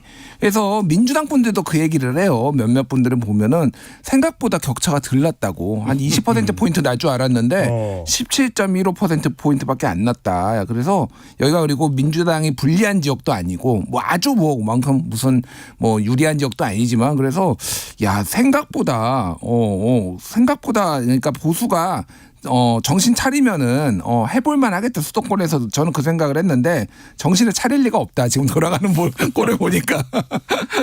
네. 자, 정신을 차려야 된다. 윤석열 대통령이 변해야 된다는 얘기도 많이 나오는데 지금 어떤 대통령실의 선거 결과에 대한 반응 등을 보면 박 의원님 네. 좀 변화 의지가 읽힌다고 볼 수 있을까요? 변화를 당에다 주문하는 것 같고요. 네. 무슨 차분한 변화 이런 얘기 했지 않습니까? 네. 근데 정작 대통령실은 어떻게 변하겠다는 의지는 보이지 않는 것 같아요. 그러니까 윤석열 대통령이 어떤 책임, 뭐 실패 이런 걸 잘 인정하지 않는 캐릭터인 거는 알겠는데 근데 정치는 이게 현실이지 않습니까? 의지대로 되는 게 아니기 때문에 객관적으로 드러난 현실을 저는 받아들이고 인정해야 된다고 보고요. 여론조사에 대해서는 애써 눈을 감을 수 있는데 이렇게 수십만 명이 참여한 선거에서 나타난 결과는 저게 수도권 민심이나 서울 민심이 아니라고 우길 수가 없거든요. 그럼에도 불구하고 당에다가만 이 변화를 주문하고 당에다가만 메시지를 낼 게 아니고 윤석열 대통령이 국민들한테 메시지를 내야 됩니다. 이번 선거 결과를 두고 국정운영 기조에 있어서 국민들이 이제 준엄한 회초리를 든 거잖아요.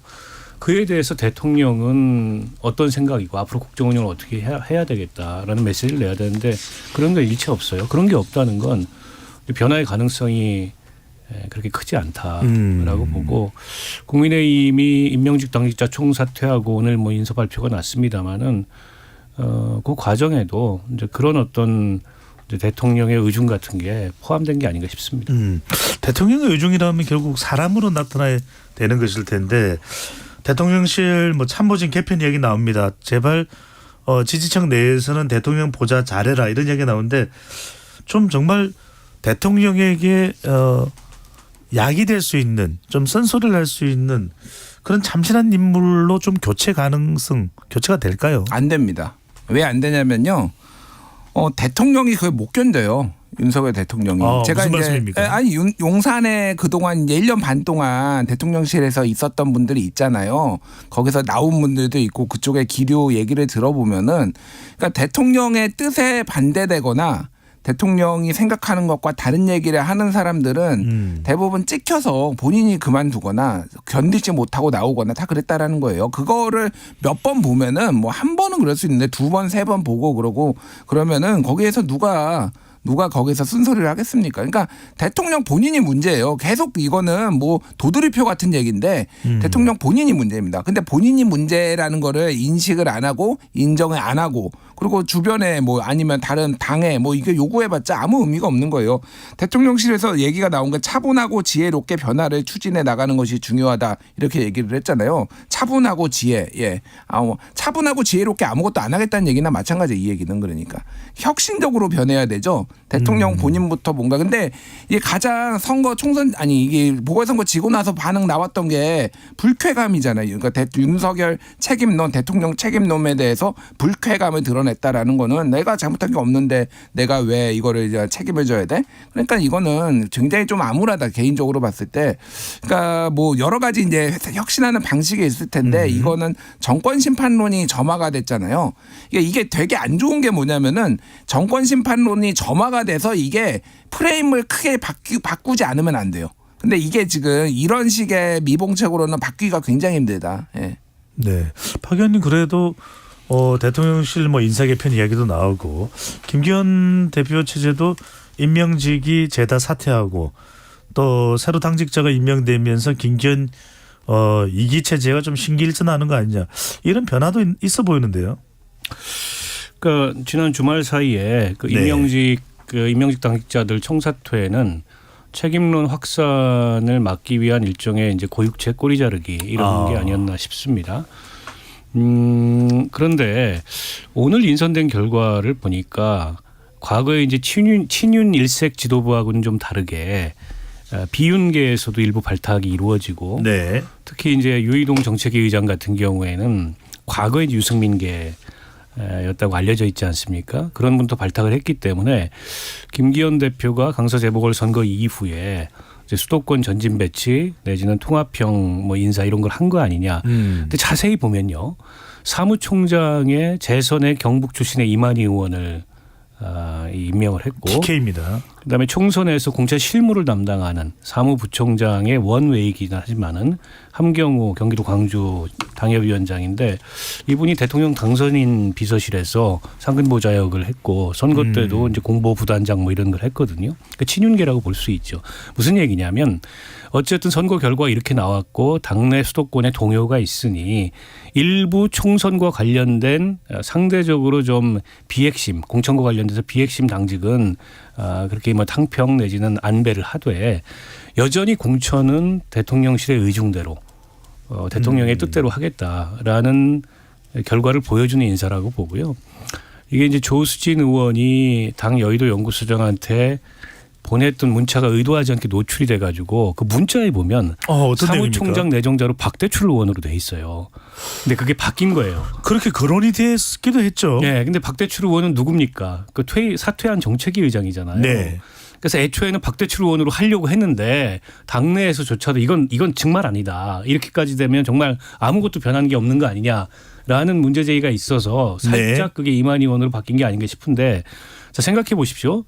그 이철규 사무총장 사퇴하기 전에 지도부가 보면 당대표 영남, 원내대표 TK, 그다음에 사무총장 강원이었는데 지금은 이제 사무총장마저도 또 TK가 됐어요. 총선 앞두고 원내대표와 사무총장이 다 TK 출신이다. 어떤 변화가 있는 거죠? 지난 그 1기 김기현 대표 체제하고 비추어 봤을 때 그런 점에서 봤을 때 제가 보기에 그냥 이제 약간 이 뭐랄까요? 화합 탕평 뭐 수도권 고려를 하는 척한 거고 게다가 여의도 연구원장이 되게 중요합니다. 선거에서. 왜냐하면 여론조사 이런 걸 다 담당하기 때문에 그게 공천에 영향을 많이 미치거든요. 정책 개발도 하고요. 네. 근데 김성원 의원이 재선 의원이거든요. 이분 지역구가 저기 경기도 연천 이쪽이에요. 그러니까 접경지대여서 경기도 같지 않은 경기도. 그러니까 경기도에서 국민의힘이 그나마 안전한 경기도여서 과연 그분이 수도권 선거 전략을 그런 다른 그 경기도 출마자들처럼 동일한 위기감을 가지고 수립할 수 있는 분일까? 일반적 지역이 아니라서. 그런데다가 이제 또 이 말을 잘못해 가지고 당의 징계까지 받았던 분이잖아요. 그랬던 기억이 나네요. 징계가 풀린 지 얼마 안 됐어요. 네. 굳이 저런 분을 임명해 됐을까라는 점에서 봤을 때 이 후속 인선 역시도 제가 보기에는 뭐 크게 달라진 점을 찾아보기 전 어렵다 이렇게 생각합니다. 네. 자, 방금 전에 박원석 전 의원 말씀하신 문자는 여의도 연구원 부원장과 주고받은 내용으로 확인이 됐고요. 자, 이 이기 인선 김기현 대표는 물러나지 않고 이제 임명직 당직자만 바뀌었는데 당과 대통령과의 이 관계에서 주도권을 당이 가져가겠다 이런 얘기를 했는데 이기 인선 체제, 김기현 체제 어떻게 평가하십니까? 그러니까 당이 주도권을 가져갈 만한 상황인지, 그러니까 김기현 대표의 거취조차 지금 용산에 기대고 있잖아요. 근데 무슨 당이 주도권을 가져갑니까? 그러니까 지금도 시그널이 어저께 이제 그 국민의힘 의총하는데 제일 말머리에 포문을 연 게 이용 의원이었어요. 이용 의원이 모두 발언하면서 거기에서 내부 총질 안 된다 이거부터 얘기를 했습니다. 그러니까 이용 의원은 윤석열 대선 후보 그때 수행했던 분이고 이제 친윤으로 이제 분류돼 있잖아요. 아, 대통령이 내부 총질 싫어하는구나 이렇게 시그널을 딱 보냈고요. 그러고 나서 이제 한 4시간 20분인가 뭐 얘기를 했는데 몇몇 의원들이 얘기를 했지만은 대부분은 다 그냥 분열은 안 된다 이런 얘기하고 뭐 정치 생명 걸겠다 김기현 대표가 이러면서 끝났잖아요. 그러니까 김기현 대표 개인적으로는 훌륭한 의원이고 그럴 수는 있지만은 지금 이 상황에서 위기를 돌파할 수 있는 사람이 아니에요, 기본적으로. 근데 뭘 당이 주도권을 가지고 뭘 쓴소리를 하고 그런 게 가능할까요? 그 지금 뭐 박원석 의원님이 설명해 주셨는데 이 면면들 그러니까 사실은 정치 고관여층도 잘 몰라요. 그러니까 무슨 얘기냐면은 이분들이 정말로 어떤 컬러를 가지고 있고 이를테면은 당의 지금 주류가 잘못하고 있는 거와 그 반대 방향이나 아니면 그런 색깔을 좀 지워질 수 있는 이런 컬러를 가지신 분인조차도 잘 모를 정도로 대중적으로 거의 안 알려져 있다고 볼 수 있죠. 아무도 몰라요, 솔직히. 그냥 일반 국민들은 이 중에서 지금 김혜지 의원 정도의 장애인이니까 워낙 이제 그 의정 활동을 그쪽으로 많이 하셨으니까 이제 이게 인지도가 있을지 몰라도 나머지는 아무도 몰라요. 그 지역구에서도 잘 모를 거죠, 심지어. 그러니까 이런 분들을 앉혀놓고 이분들을 폄하하는 게 아니라 제가 폄하하는 게 아니라 이거를 혁신이라고 하는 게 말이 안 된다는 거죠. 자, 그러니까 가장 예를 들면은 보궐선거에서 깨진 다음에 당이 혁신해가지고 총선에 이긴 사례가 대표적인 게 박근혜 비대위거든요. 2012년에 그때 누구 영입했는지 아십니까? 외부 인사로 예를 들면은 김종인 그리고 이상돈. 뭐 4대강 반대하던 사람인데 4대강 그거 반대 여름 무마하기 위해 이상돈 영입하고요. 네. 이준석 영입했습니다. 이준석 그때. 그렇군요. 그때 비대위가요. 예, 그러니까 이게 그러니까 이 당의 어떤 약점 같은 거를 보완하기 위해서 그 안 되면은 내부가 아니라 외부에서라도 뭐 이렇게 하는 이런 게 큰 폭에 있어야 되는데 이거는 아무것도 안 하겠다라는 거예요. 그냥 이대로 가겠다라는 거예요. 그러니까 결국은 대통령이 내려놓지 못하고 있다. 본인이 욕먹는 거 본인한테 책임져 오는 거 눈곱만큼 더 허락하지 않겠다. 결국은 이렇게 가니까 뭐 끌려간다. 이렇게 볼 수밖에 없을 것 같아요. 네. 예. 뭐 지역구도 현역으로 있는 당직자 이번에 새로 인선된 분들도 있으니까 뭐 지역구나 또 인근 지역들만 많이 또 알려져 있기는 할 텐데 전국적으로 뭔가 혁신을 하는 인물로 인식되겠느냐.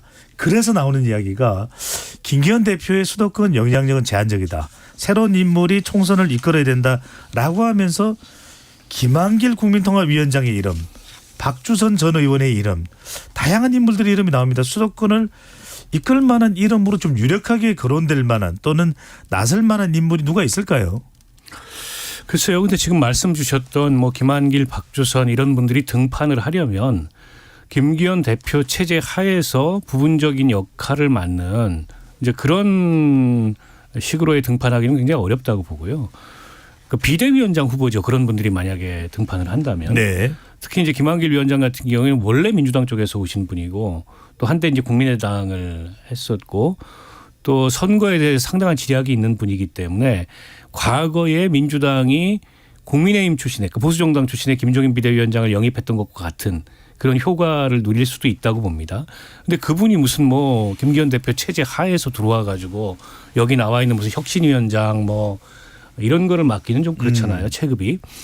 마찬가지로 이제 박주선 전 국회 부의장도 마찬가지고 그래서 그거는 김기현 대표 체제가 물러났을 때에 당을 혁신할 수 있는 어떤 새로운 뭐 비상대책위원회나 이런 체제일 경우에는 성립 가능한데 김기현 대표 체제로 가기로 한 마당에 그분들의 역할은 제한적이고 물론 이제 공관위원장이나 그런 역할을 이후에 할 수도 있겠죠. 근데 공관위원장이 총선에 굉장히 중요한 특히 이제 공천을 좌우할 수 있기 때문에 역할이긴 합니다만 공관위원장의 역할이 총선 전략과 이 총선의 구도와 이런 거에 직결되지는 않아요. 또 그건 당내 이제 공천 책임을 맡는 거여서 그래서 여전히 이제 수도권 선거를 치를 수 있는 누군가 그 자리는 지금 비어 있는 게 아니냐. 이번 인선을 보더라도 네. 저분들로 수도권 선거를 치를 수 있을까라는 의구심이 들잖아요. 아무리 뭐 그 당내에 실무적인 역할을 맡는 분들이라고 하더라도 뭔가 수도권의 선거를 여러 번 치러보거나 그런 선거에 관한 지략이나 전문성이나 이런 게 있다고 보이지 않는 분들을 앉혀놓고서 수도권 선거를 논한다는 것 자체가 좀 넌센스고 지금 뭐 당내 혁신이 인재 영입이 이런 거 맞는다고 해서 이후에 추가로 더 봐야 되겠습니다만 김기현 대표 처제가 존속하는 한 그런 어떤 기구들의 역할은 매우 제한적일 거기 때문에 거기에 뭔가 파격적인 인물이 혁신적인 인물이 등장할 가능성은 별로 없다. 이렇게 봅니다. 네. 그래도 김준일 에디터는 어떻게 보십니까? 또 하태경 이야기도 나오고 또 원희룡 한동훈 장관 이야기까지 나옵니다. 이런 건 어떻게 보십니까? 그러니까 저는 만약에 이번에 당직 인선에 만약에 뭐 수도권을 중용했다고 하는데 저한테 만약에 당직 인선을 하라고 했다라면 예. 하태경 사무총장 썼을 것 같아요. 아, 하태경 사무총장요. 예, 그러니까 지역이 어디냐 수도권이냐 아니냐가 중요한 게 아니에요. 수도권에라는 그거의 키워드는 뭐냐면은 소위 말해서 중도 민심에 민감하고 쓴소리도 할 줄 알고 요게 그러니까 수도권의 뭐 당협위원장이나 의원들의 특수성이라고 이제 보여지잖아요. 그러니까 영남은 그냥 TK는 특히 공천만 받으면 되니까 그냥 예스맨들만 있는 거 아니에요. 그 중에서 가장 부산이지만은 가장 쓴소리 많이 하고 본인을 희생하고 이런 사람이 하태경 의원 아닌가요?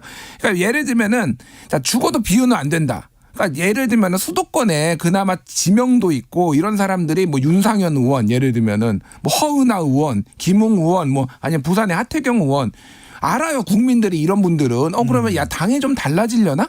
뭐 이렇게 생각할 거 아니에요. 근데 그 중에서도 뭐 이럴 때 유승민하고 이준석은 죽어도 안 된다 뭐 이런 목소리가 있으니까 뭐 그것까지 뭐 인정을 합니다 저는. 그럼 이런 사람들이라도 중용을 해서 뭔가를 당이 바뀌는 뭔가 시그널을 보내야 될 거 아니에요.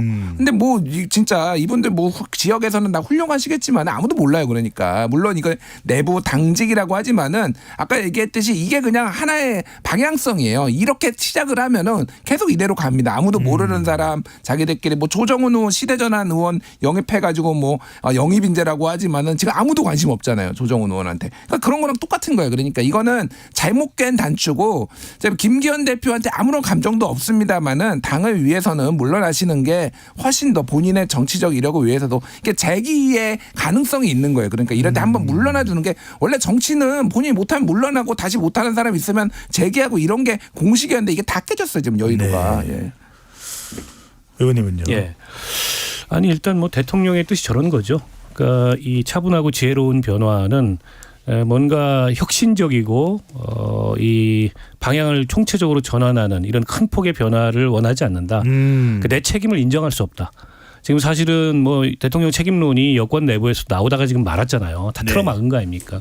내 책임을 인정할 수 없다는 게 김기현 대표 체제를 바꾸지 않는 것으로 드러난 거고. 근데 과연 저걸로 내년 총선 전략을 잡을 수 있을까요? 그릴 수 있을까요? 제가 보기에는 지도부가 이대로 갈지 못할 가능성이 지금 뭐 이러다가 지지율 안 나오고 대통령 국정수행 지지율은 계속 바닥을 치고 당 지지율이 야당에 비해서 격차가 나고 이렇게 되면 지도부 또 바꿔야 된다는 얘기가 나올 겁니다. 이제 그런 면에 비추어 봤을 때 이번에 저 강서 재보궐선거 패배를 계기로 이제 큰 폭의 쇄신 이렇게 가닥을 잡고 지도부 교체부터 시작해서 또 국정 방향, 국정 기조 전환 이런 것까지 좀 한꺼번에 했어야 되는데 똑같은 실패를 지금 반복하는 게 아닌가 이런 생각이 들어요.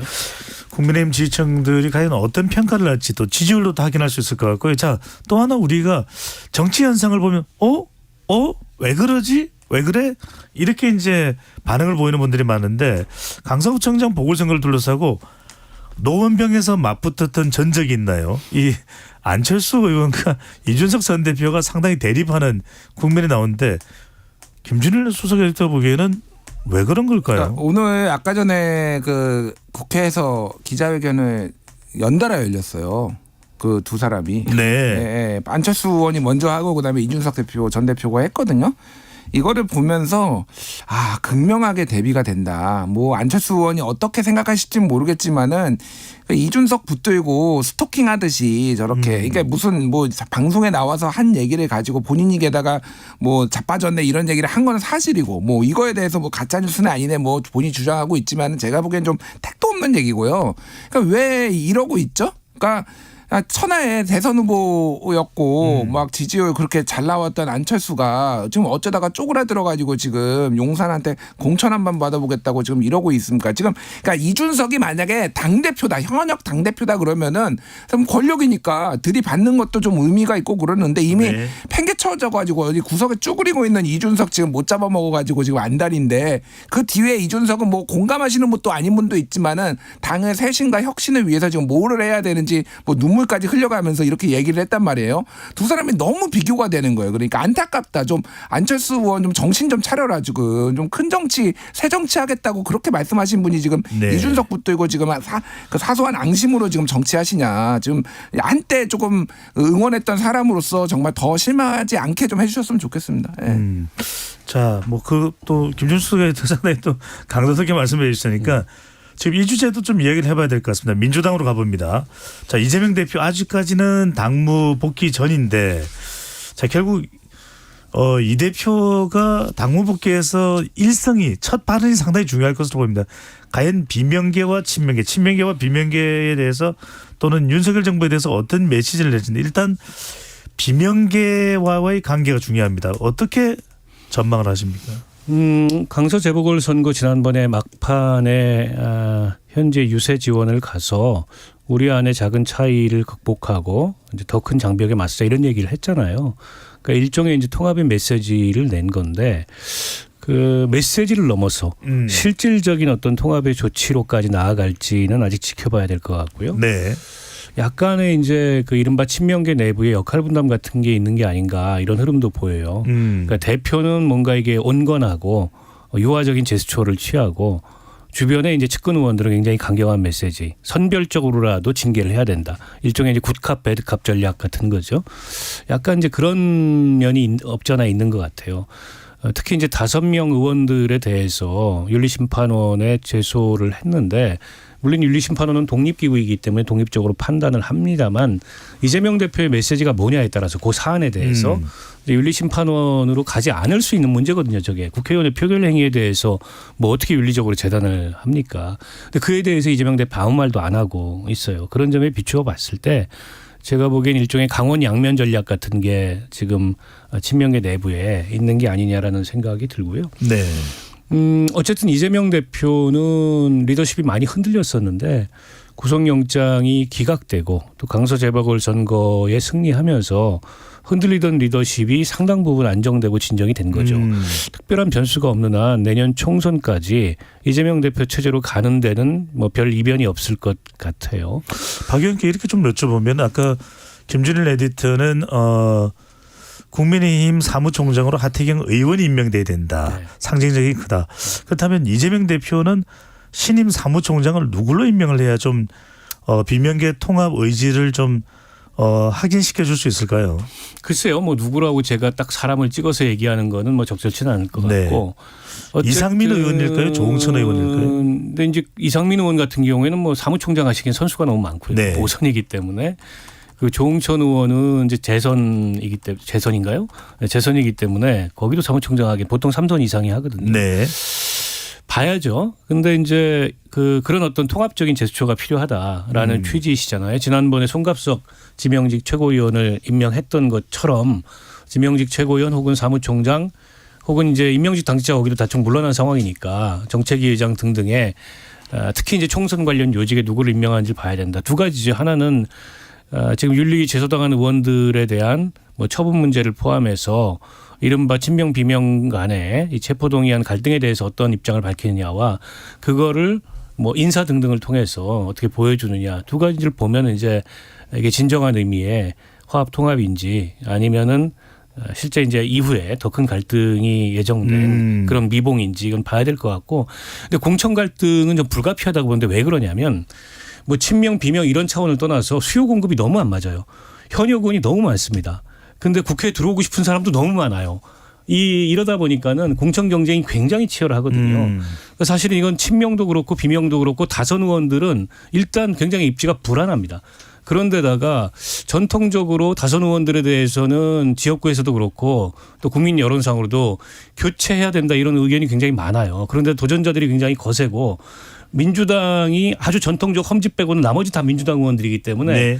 이 수요 공급을 어떻게 맞추느냐가 이재명 대표로서도 굉장히 골치 아픈 숙제일 거예요. 네. 뭐 짧게 의견 하나 드리면 일단 조정식 사무총장은 사표를 냈지만 반려돼서 이제 유임인데 바꾸는 거를 기정사실화해서 진행자께서 만약에 이제 비명계 포용 통합의 제스처를 이재명 대표가 취한다면 누구일까? 뭐 바뀔 수도 있죠. 그러니까 바뀔 수도 있는데 다만 조정식 의원도 5선이에요. 사실 5선이 사무총장 한다고 사실 뭐 당내에서 논란이 많았거든요. 그러니까 뭐 그래서 이상민 의원이라고 안 될 건 없다. 다만 가능성은 제로다. 뭐 이렇게 말씀드리고요. 중요한 건 이건 것 짧게 말씀드리면은 민주당은 지금 사실은 이 당내 분란을 일으킬 이유가 하나도 없습니다. 모든 지금 스포트라이트가 다 여당에 가고 있잖아요. 여기에서 뭐 비명을 징계하느니 이렇게 하면은 이거는 본인들이 그냥 자충수예요. 그러니까. 그래서 여기에서는 지금 그럴 리도 없고 민주당 의원들이 뭐 친명들이 바보도 아니고 그냥 공천 때 보자. 약간 그런 분위기가 있는 거 하나고 지금 민주당은 사실은 그럼에도 불구하고 굉장한 기득권을 가지고 있다. 라고 하기 때문에 기득권을 어떻게 내려놓는 쇄신을 할 것인가에 지금 착수를 해야 된다. 그게 뭐 여러 가지 의원의 기득권일 수도 있고 민주당의 기득권일 수도 있고 물갈이 비율을 어느 정도 하냐도 물갈이도 물갈이인데 예를 들면은 뭐 이를테면 체포동의안 특권 내려놓는다 아니면은 뭐 의원 세비일 수도 있고 뭐 여러 가지 있잖아요 의원들. 그리고 또 하나는 이제 이게 다당 선거법에 대해서 본인들이 약속한 게 있어요. 예를 들면은 그러다가 이제 엄청나게 욕심을 부린다든지 이런 것들을 좀 내려놓으면서 그런 쇄신의 어떤 주목을 끄는 방식으로 해야지 이거를 징계를 하네 만에 그런 거는 당원들과 국민들한테 맡겨놓는 게 정상적인 순리라고 봅니다. 알겠습니다. 자, 시간이 1분밖에 없는데 이건 박원석 전 의원께만 여쭤볼 수 있는 질문입니다. 강서구 재보선에서 자, 정의당 존재감이 참 없었습니다. 이정미 대표 체제에 대한 비판도 나오는데 자, 정의당의 미래, 정의당의 쇄신 어떻게 보십니까? 일단 존재감이 없었던 게 아니고 참패한 거죠. 네. 그리고 아무리 이게 양당 구도가 거센 선거였다고 하지만 원내 3당으로서 정의당이 기존에 가졌던 입지에 비하면 참담한 실패를 한 거고 선거 결과도 결과지만 지난 1년 동안 혁신재창당에 나서겠다라고 했던 이정미 지금 대표 체제의 한계를 드러낸 거고 그 실패를 동시에 확인한 거라고 보고요. 당내에서는 뭐 대안이 없으니까 11월 중순까지 그러니까 당대회까지는 이정미 대표 체제로 그 뒤에 총선 지도부가 들어서야 된다 이런 의견도 있지만 지금 즉시 물러나야 새로운 공간이 열리고 거기서 새로운 논의가 나오고 지금과 같은 혁신재창당과는 다른 방향의 대안을 만들기 위한 그런 논의가 나올 수 있다 이런 의견이 동시에 나오고 있습니다. 단도직입적으로 의원입니다. 단답형으로 여쭤봅니다.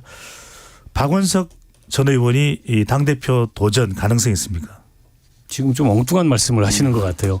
지금 이정미 대표가 물러난다 그래서 당대회를 하는 게 아니고 아마 비대위가 들어설 가능성이 높을 것 같아요. 비대위원장은요? 글쎄요. 그거는 뭐. 알겠습니다. 한마디만 짧게 할게요. 네. 저는 정의당의 수명이 다 있다고 봅니다, 개인적으로. 예, 그래서 당을 발전적 해체를 하는 게 맞고, 김기현 대표 안 내려온다고 뭐 야권에서 얘기하고 있는데 이정미 대표도 선거에 책임을 져야 되지 않겠어요? 저는 뭐 이정미 대표 굉장히 훌륭한 정치인이라고 생각을 하는데 본인이 선거 결과에 책임 안 지면서 남한테 뭐라고 할 수 있는 건 아닌 것 같습니다. 예. 알겠습니다. 박원석 전 의원에게 좀 힘을 싣는 발언으로 들리기도 하네요. 김준일 뉴스톱 수석 에디터 박원석 전 의원과 일석이조 함께했습니다. 두 분 말씀 잘 들었습니다. 네, 고맙습니다.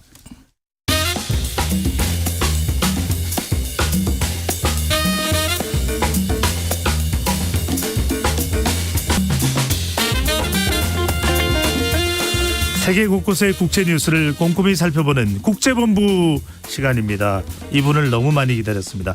문희정 국제시사평론가와 함께합니다. 어서 오십시오. 네, 안녕하십니까. 바로 들어가야 될 것 같습니다. 자, 이스라엘 전쟁, 지상군 투입, 지금 상황 어떻습니까?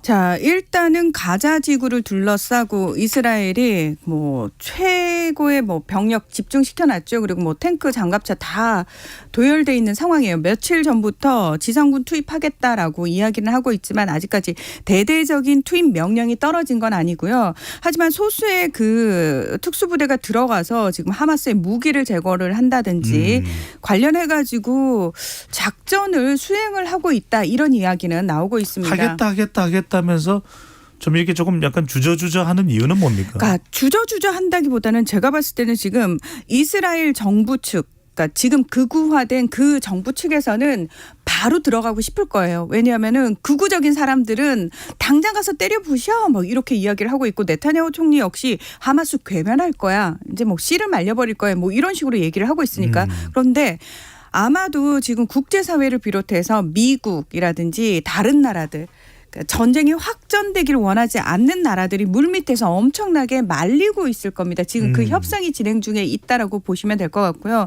그럼에도 불구하고 이스라엘이 만약에 이 무모한 짓을 한다면 미국은 이스라엘을 비난하기보다는 또다시 그 뒤치다거리를 하는 입장을 취할 수밖에 없을 거예요. 미국은 국제사회에서 항상 이스라엘의 편이지 이스라엘을 비판하는 입장에 설 수 없는 상황이라는 거, 어떤 의미에서는 지금 바이든 대통령이 이스라엘에 족쇄가 이렇게 묶여 있다, 이렇게 보시면 될 것 같고요. 이 가자 지구를 사실 들어가는 게 별 의미가 없다라고 이야기를 전문가들이 해요. 왜요? 왜냐하면은 그러니까 가자 지구가 제가 40 정말 좁은 한 직사각형 정도의 뭐 지붕이 없는 세계에서 가장 큰 감옥이라고 얘기를 하고 있잖아요. 10km 또 40km 그렇죠. 그렇습니다. 예. 근데 여기를 하마스가 지금까지 무슨 짓을 해놨냐면은, 가자 지구는 지상의 세계가 따로 있고 지하의 세계가 따로 있다라고 얘기를 해요. 지하에 1000개가 넘는 터널을 뚫어놨어요. 그것도 심지어 이제 하마스 쪽에서 하도 지하로 터널을 많이 뚫으니까 장벽을 세울 때 이스라엘이 지하로도 뚫거든요. 지하로도 장벽을 박습니다. 그런데 문제는 하마스는 그걸 넘어서는 거예요. 지하 30m 아래로 터널을 다 뚫어놨고, 이 터널의 모든 네트워크라든지 작전 지휘권, 무기들 다 집결돼 있다라는 겁니다. 이스라엘 군이 여기를 들어가기가 쉽지 않을 거라고 전문가들은 얘기를 해요. 일단 찾기가 쉽지 않을 뿐만 아니라 하마스 입장에서는 이 터널이 들킬 것에 대비해가지고 부비 트랩이라든지 이스라엘 군이 들어오는 걸 막을 수 있는 모든 장치들을 다 해놨을 거다. 부비 트랩이 작은 콩알처럼 뭐 산탄이 돼서 다소의 많은 사람들을 일거에 죽일 수 있는 대량 살상 무기이기도 합니다. 그렇습니다. 그렇기 때문에 사실 이스라엘 군이 여길 들어가면 그냥 지는 거거든요. 그래서 아니 이게 가자 지구를 들어가서 하마스를 잡겠다고 들어간다는 건데, 하마스 대원들이 지상 위에 날 잡아가세요 하고 있을 리가 없잖아요. 다 지하로 숨어버릴 상황이고, 그러면 이스라엘 군이 지하 터널로 들어가야 된다는 얘기인데, 이거 자체가 제가 불가능하다고 말씀을 드렸잖아요. 그렇다면 결국 지상전을 벌이겠다라는 건 지상에 남아있는 230만 명의 그냥 민간인을 상대로 싸움을 하겠다라는 얘기밖에 안 되기 때문에 이거는 작전에 성공을 못할 게 뻔한데 들어간다? 민간인 대량 살상을 하겠다는 의미 아니냐라는 식으로 얘기가 나올 수밖에 없다라는 다시 겁니다. 궁금해집니다. 민간인을 대량 살상하면 국제사회 비난을 받을 것이고, 그렇죠. 하마스나 실제 살아남는 수많은 가자 지구의 팔레스타인 주민들은 원한을 가질 텐데 그렇죠. 그렇게 하는 이유는 또 뭡니까? 그럼에도 불구하고 이스라엘 입장에서는 제가 봤을 때는 국제사회의 시선보다는 항상 내부의 문제인 것 같아요. 자, 지금 이 상황이 벌어진 거에 대해서 국제사회는 다 우려의 시선으로 보잖아요. 이건 있을 수 없는 일이 벌어진 거고 사실은 중간에서 피해를 보는 사람들은 결국은 다 민간인들이고 사람들이잖아요. 그럼에도 불구하고 이득을 보는 사람들이 있다라는 거예요. 누구예요? 여기서 말하는 이득이란 정치적 이득인 거죠. 네타냐후 총리라는 겁니다. 네타냐후 총리와 극우 정치인들이 이전에 대규모 반정부 시위에 맞닥뜨려가지고 굉장히 본인의 국정 운영 자체가 안 되는 상황이었는데 일단 외부에 적이 큰 게 하나 생겼기 때문에 네타냐후 총리 입장에서는 자기 밑으로 해쳐 모여가 딱 되는 거예요. 그러니까 네타냐후 총리는 이제 더 이상 내가 이걸 추진해가지고 사람들의 반대에 부딪힐 걸 생각 안 하고 그냥 밀어붙이면 되는 거죠. 왜? 지금 안보가 가장 중요한 상황이고 안보적 위기가 발생을 했는데 여러분 이런 상황에서도 저에 대해서 반대하실 겁니까? 이스라엘 내부의 문제로 결국은 이렇게 좁혀서 이스라엘 정부가 바라보고 있다라는 겁니다. 지금까지 네타냐후 총리는 최장수 총리라는 그 자리를 유지하기 위해서 늘 이런 식으로 본인이 지지율이 좀 떨어진다 싶으면은 가자지구 공격을 했거든요. 늘 이 갈등을 사실은 촉발시키면서 본인의 임기를 이어온 사람이기 때문에 네. 이번에도 사실 이 상황은 국제사회에서는 다 반대하지만 네타냐후 입장에서는 너무나 좋은 계기를 또 맞이했다. 이렇게 얘기를 할 수밖에 없는 상황인 거죠. 물론 우리가 지금 정치적 상황을 설명드립니다만 지난 7일 하마스가 이스라엘에 기습 공격을 하거나 납치를 한 행동이 결코 잘했다라는 것은 그럼요. 아닙니다. 잘못한 거죠. 그렇게 해서는 그건. 안 되는 것이고요. 네. 자, 하마스의 이번 공격 배후에 이란이 있다는 이야기가 계속 나오고 있고 이란 네. 외무장관이 지상전이 되면 이란도 가만히 있지 않겠다. 레바논의 헤즈볼라 세력까지 문희정 평론가 잘 설명해 주신 대로 이야기가 나오고 있고 요르단마저도 네.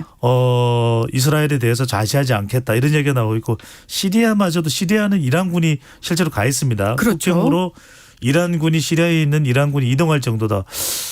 자, 이렇게 되면 이란이 이 개입하는 것은 거의 기정사실화 되는 거 아닌가 이런 또 전망도 나오네요. 개입을 하게 되면 이거는 국제전으로 비화되는 거잖아요. 아마 그걸 막기 위해서 물밑에서 미국이 엄청나게 애를 쓰고 있는 건데요. 미국은 공식적으로는 이스라엘을 지지할 수밖에 없어요. 그리고 이란을 비롯해 가지고 주변의 중동 국가들이 이 전쟁에 절대 개입하지 못하도록 계속해서 억제를 하고 있는 게 최고의 목표입니다. 그래서 바이든 대통령도 오늘 아침에 CBS와의 인터뷰에서 뭐라고 얘기를 했냐면은 이거 하마스는 당연히 처치를 해야 될 적이지만 가자지구 재점령에 대해서는 반대한다라고 얘기를 했어요. 이건 무슨 얘기냐면 내부적으로 이스라엘을 어쨌든 자제를 시키고 있는 거야. 확전은 안 되는 거야라고 자제를 시키고 있는데 이게 외부로 보이는 그 메시지도 되는 게 자, 내가 이스라엘 자제시키고 있으니까 니들도 함부로 하마스 편에 서서 개입하면 안 되는 거야를 계속 얘기를 하고 있어요. 근데 이스라엘만이 오로지 레바논 헤즈볼라 들어와. 우리 전선 2개 이상 돼도 싸울 수 있어라고 지금 얘기를 하고 있는 거예요. 폭주를 하고 있는 거예요. 네. 미국 입장에서는 사실 굉장히 이게 바람직하지 않은 상황이에요. 자, 이란이 그러면 왜 자꾸 배후로 얘기가 되느냐. 이란은 이슬람은 수니파와 시아파로 나뉘는데 크게 네. 수니파가 거의 85%예요. 많죠. 시아파는 적습니다. 그럼에도 불구하고 사우디가 수니파입니다. 그죠? 그렇죠. 수니파의 맹주죠. 그런데 이란은 시아파의 맹주입니다. 그렇죠. 그래서 일명 시아파 벨트라는 게 있어요. 이란, 이라크, 시리아, 레바논까지. 이란의 시아파가 지원하는 그룹들이 쫙 있다라는 거예요. 특히 레바논의 헤즈볼라는 그 지원을 받아서 이란의 레바논의 정규군보다 훨씬 더 많은 화력을 가졌을 뿐만 아니라 전쟁을 굉장히 잘한다라고 얘기를 해서 이스라엘이 유일하게 진 쪽이 헤즈볼라였거든요. 수많은 전쟁을 했지만 유일하게 진 쪽이 헤즈볼라였습니다. 자, 그런 상황에서 헤즈볼라도 이제 간간히 폭격을 하고 있고 이스라엘도 레바논을 향해서 폭격을 하고 있는 상황에서 이란 입장에서는 아마 이 기회가 이게 진짜 너무 안타까운데 사람들이 실질적으로 죽어가고 있지만 굉장히 정치적으로 해석을 하고 정치적인 이해 득실을 많이 따지고 있거든요. 네. 이란 입장에서는 이 기회가 굉장히 좋은 기회일 거예요. 그동안 미국의 제재로 엄청나게 쪼그라들어 있다가 팔레스타인 문제에 있어서 이란이 마치 내가 팔레스타인을 도우는 큰형님 역할을 하는 것처럼 앞에 척하니 나선다는 상황인 거죠. 사우디도 그래서 사실은 팔레스타인을 지지한다는 말을 할 수밖에 없는 상황이었어요. 모든 무슬림들이 전 세계에 최대 20억 명 정도 된다고 그러거든요. 그 무슬림들이 다 지켜보고 있는 상황이에요. 지켜보고 있는 상황에서 이란은 막 적극적으로 나서가지고 목소리를 내고 있는데 사우디가 목소리를 안 내면 그것도 이상한 거거든요. 그래서 주변에 지금 중동 국가, 이슬람 국가들은 거의 대부분 같은 목소리를 낼 수밖에 없습니다. 물밑에서 무슨 이스라엘이라든지 미국 쪽하고 협상을 하더라도 일단 공식적으로는 팔레스타인 지지 입장을 표명할 수밖에 없는 상황이고요. 이집트도 무슬림 국가죠? 그렇습니다. 네. 그래서 이집트도 블링컨 장관한테 대놓고 그랬잖아요. 당신 유대인이라고 얘기를 했잖아. 나는 유대인 이웃을 둔 이집트인이야. 그런데 서로 잘해야지. 한쪽만 잘한다고 되겠어? 라는 식으로 강하게 나간다는 거죠. 사우디 역시도 사실 미국은 사우디랑 굉장히 생산적인 협의가 있었어라고 얘기하지만 사우디 입장은 그렇지 않았거든요. 팔레스타인 문제부터 해결을 해야지 이 문제를 그대로 덮어둔 상황에서 우리가 이스라엘하고 관계 개선을 할 수는 없어라고 분명히 밝히고 있는 상황입니다. 문희정 평론가 이 부분이 상당히 또 궁금합니다. 미국은 조심조심 어느 한쪽 편만을 압도적으로 들 수는 없지만 그래도 이스라엘 편이다라는 건 다 알려진데 러시아 우크라이나 전쟁도 있고요. 네. 이스라엘 하마스 전쟁도 있고 미국은 어떤 상황입니까? 진퇴양난에 빠진 거죠. 지금 의회 네. 하원 의장 공석이잖아요. 임시 하원 의장이 처리할 수 있는 법안이 없어요. 그런 상황에서 내부적으로 계속 싸우고 있는데 아직 우크라이나 지원 계획 세워놨는데 그거 승인 안 떨어졌죠. 지금 젤렌스키 대통령도 계속 그 얘기하거든요. 우크라이나에 대한 관심이 지금 집중되지 않다 보니까 아니 여기서 미국이 아주 그러니까 지원을 많이 해줘도 우리가 이길까 말까 한 상황에서 이미 미국의 관심이 이스라엘로 옮겨간 상황이잖아요. 그러면 미국에서는 이렇게 얘기를 해요. 우크라이나와 이스라엘을 같이 지원하는 안을 동시에 통과시키겠다라고 얘기를 하는데 미국 여론은 그렇지 않다라는 겁니다. 아니 지금 미국 경제 상황이 그렇게 좋지 않은 상황이 우리 먹고 살기 힘들어 죽겠는데 왜 자꾸 외부 전쟁에 돈을 쓰는 거지? 여론이 별로 악화가 되고 있는 상황이기 때문에 바이든 대통령 입장에서는 이게 결코 내년 대선에 도움이 되지 않는 분위기입니다. 네. 자, 이 중동 사태는 그런데 짧게 이걸 한번 좀 짚어주실까요? 네. 일본에서 통일교 우리 종교로 알려져 있는데 우리 대한민국에서 처음 시작된 종교로 알려지고 있는 것 같은데 통일교 해산 명령을 내렸다고요? 어떤 이유입니까? 네. 지난해 7월에 아베 신조 전 총리가 통일교 때문에 우리 가정이 무너졌어 하는 사람에 의해서 총격 살해를 당하지 않았습니까? 그때 이제 통일교가 지난 수십 년간 일본 사회 내에서 어떤 피해를 끼쳤는지가 막 부각이 되면서 일본 정치권이 통일교와 굉장히 밀착돼 있다 이런 얘기들이 많이 나왔어요. 자, 여기에 대한 비판 여론이 막 높아지니까 일본 정치권에서 막 선을 긋기 시작하면서 통일교가 실제로 어떤 피해를 줬는지 우리가 조사를 하겠다 이러면서 조사에 들어갔습니다. 그래서 문부과학성이 7차례에 걸쳐서 일명 질문권이라는 걸 행사를 하고 170명이 넘는 통일교로 인해서 피해를 입은 사람들을 인터뷰를 하면서 결론을 냈어요. 1년 3개월 만에 일본 정부가 아예 통일교 해산해달라고 법원에 청구를 했다. 이 얘기가 지금 나오고 있는 거죠. 네. 자, 지금까지 문희정 시사평론가와 함께했습니다. 말씀 잘 들었습니다. 네, 고맙습니다. 배종찬의 시사본부 오늘 준비한 소식은 여기까지입니다. 어떻게 들으셨는지요? 여러분들 정치 이슈들 많은데 이번 한 주도 구체적으로 쉽게 풀어드리도록 하겠습니다. 저는 내일 낮 12시 20분에 다시 찾아오겠습니다. 행복하고 안전한 오후 되십시오.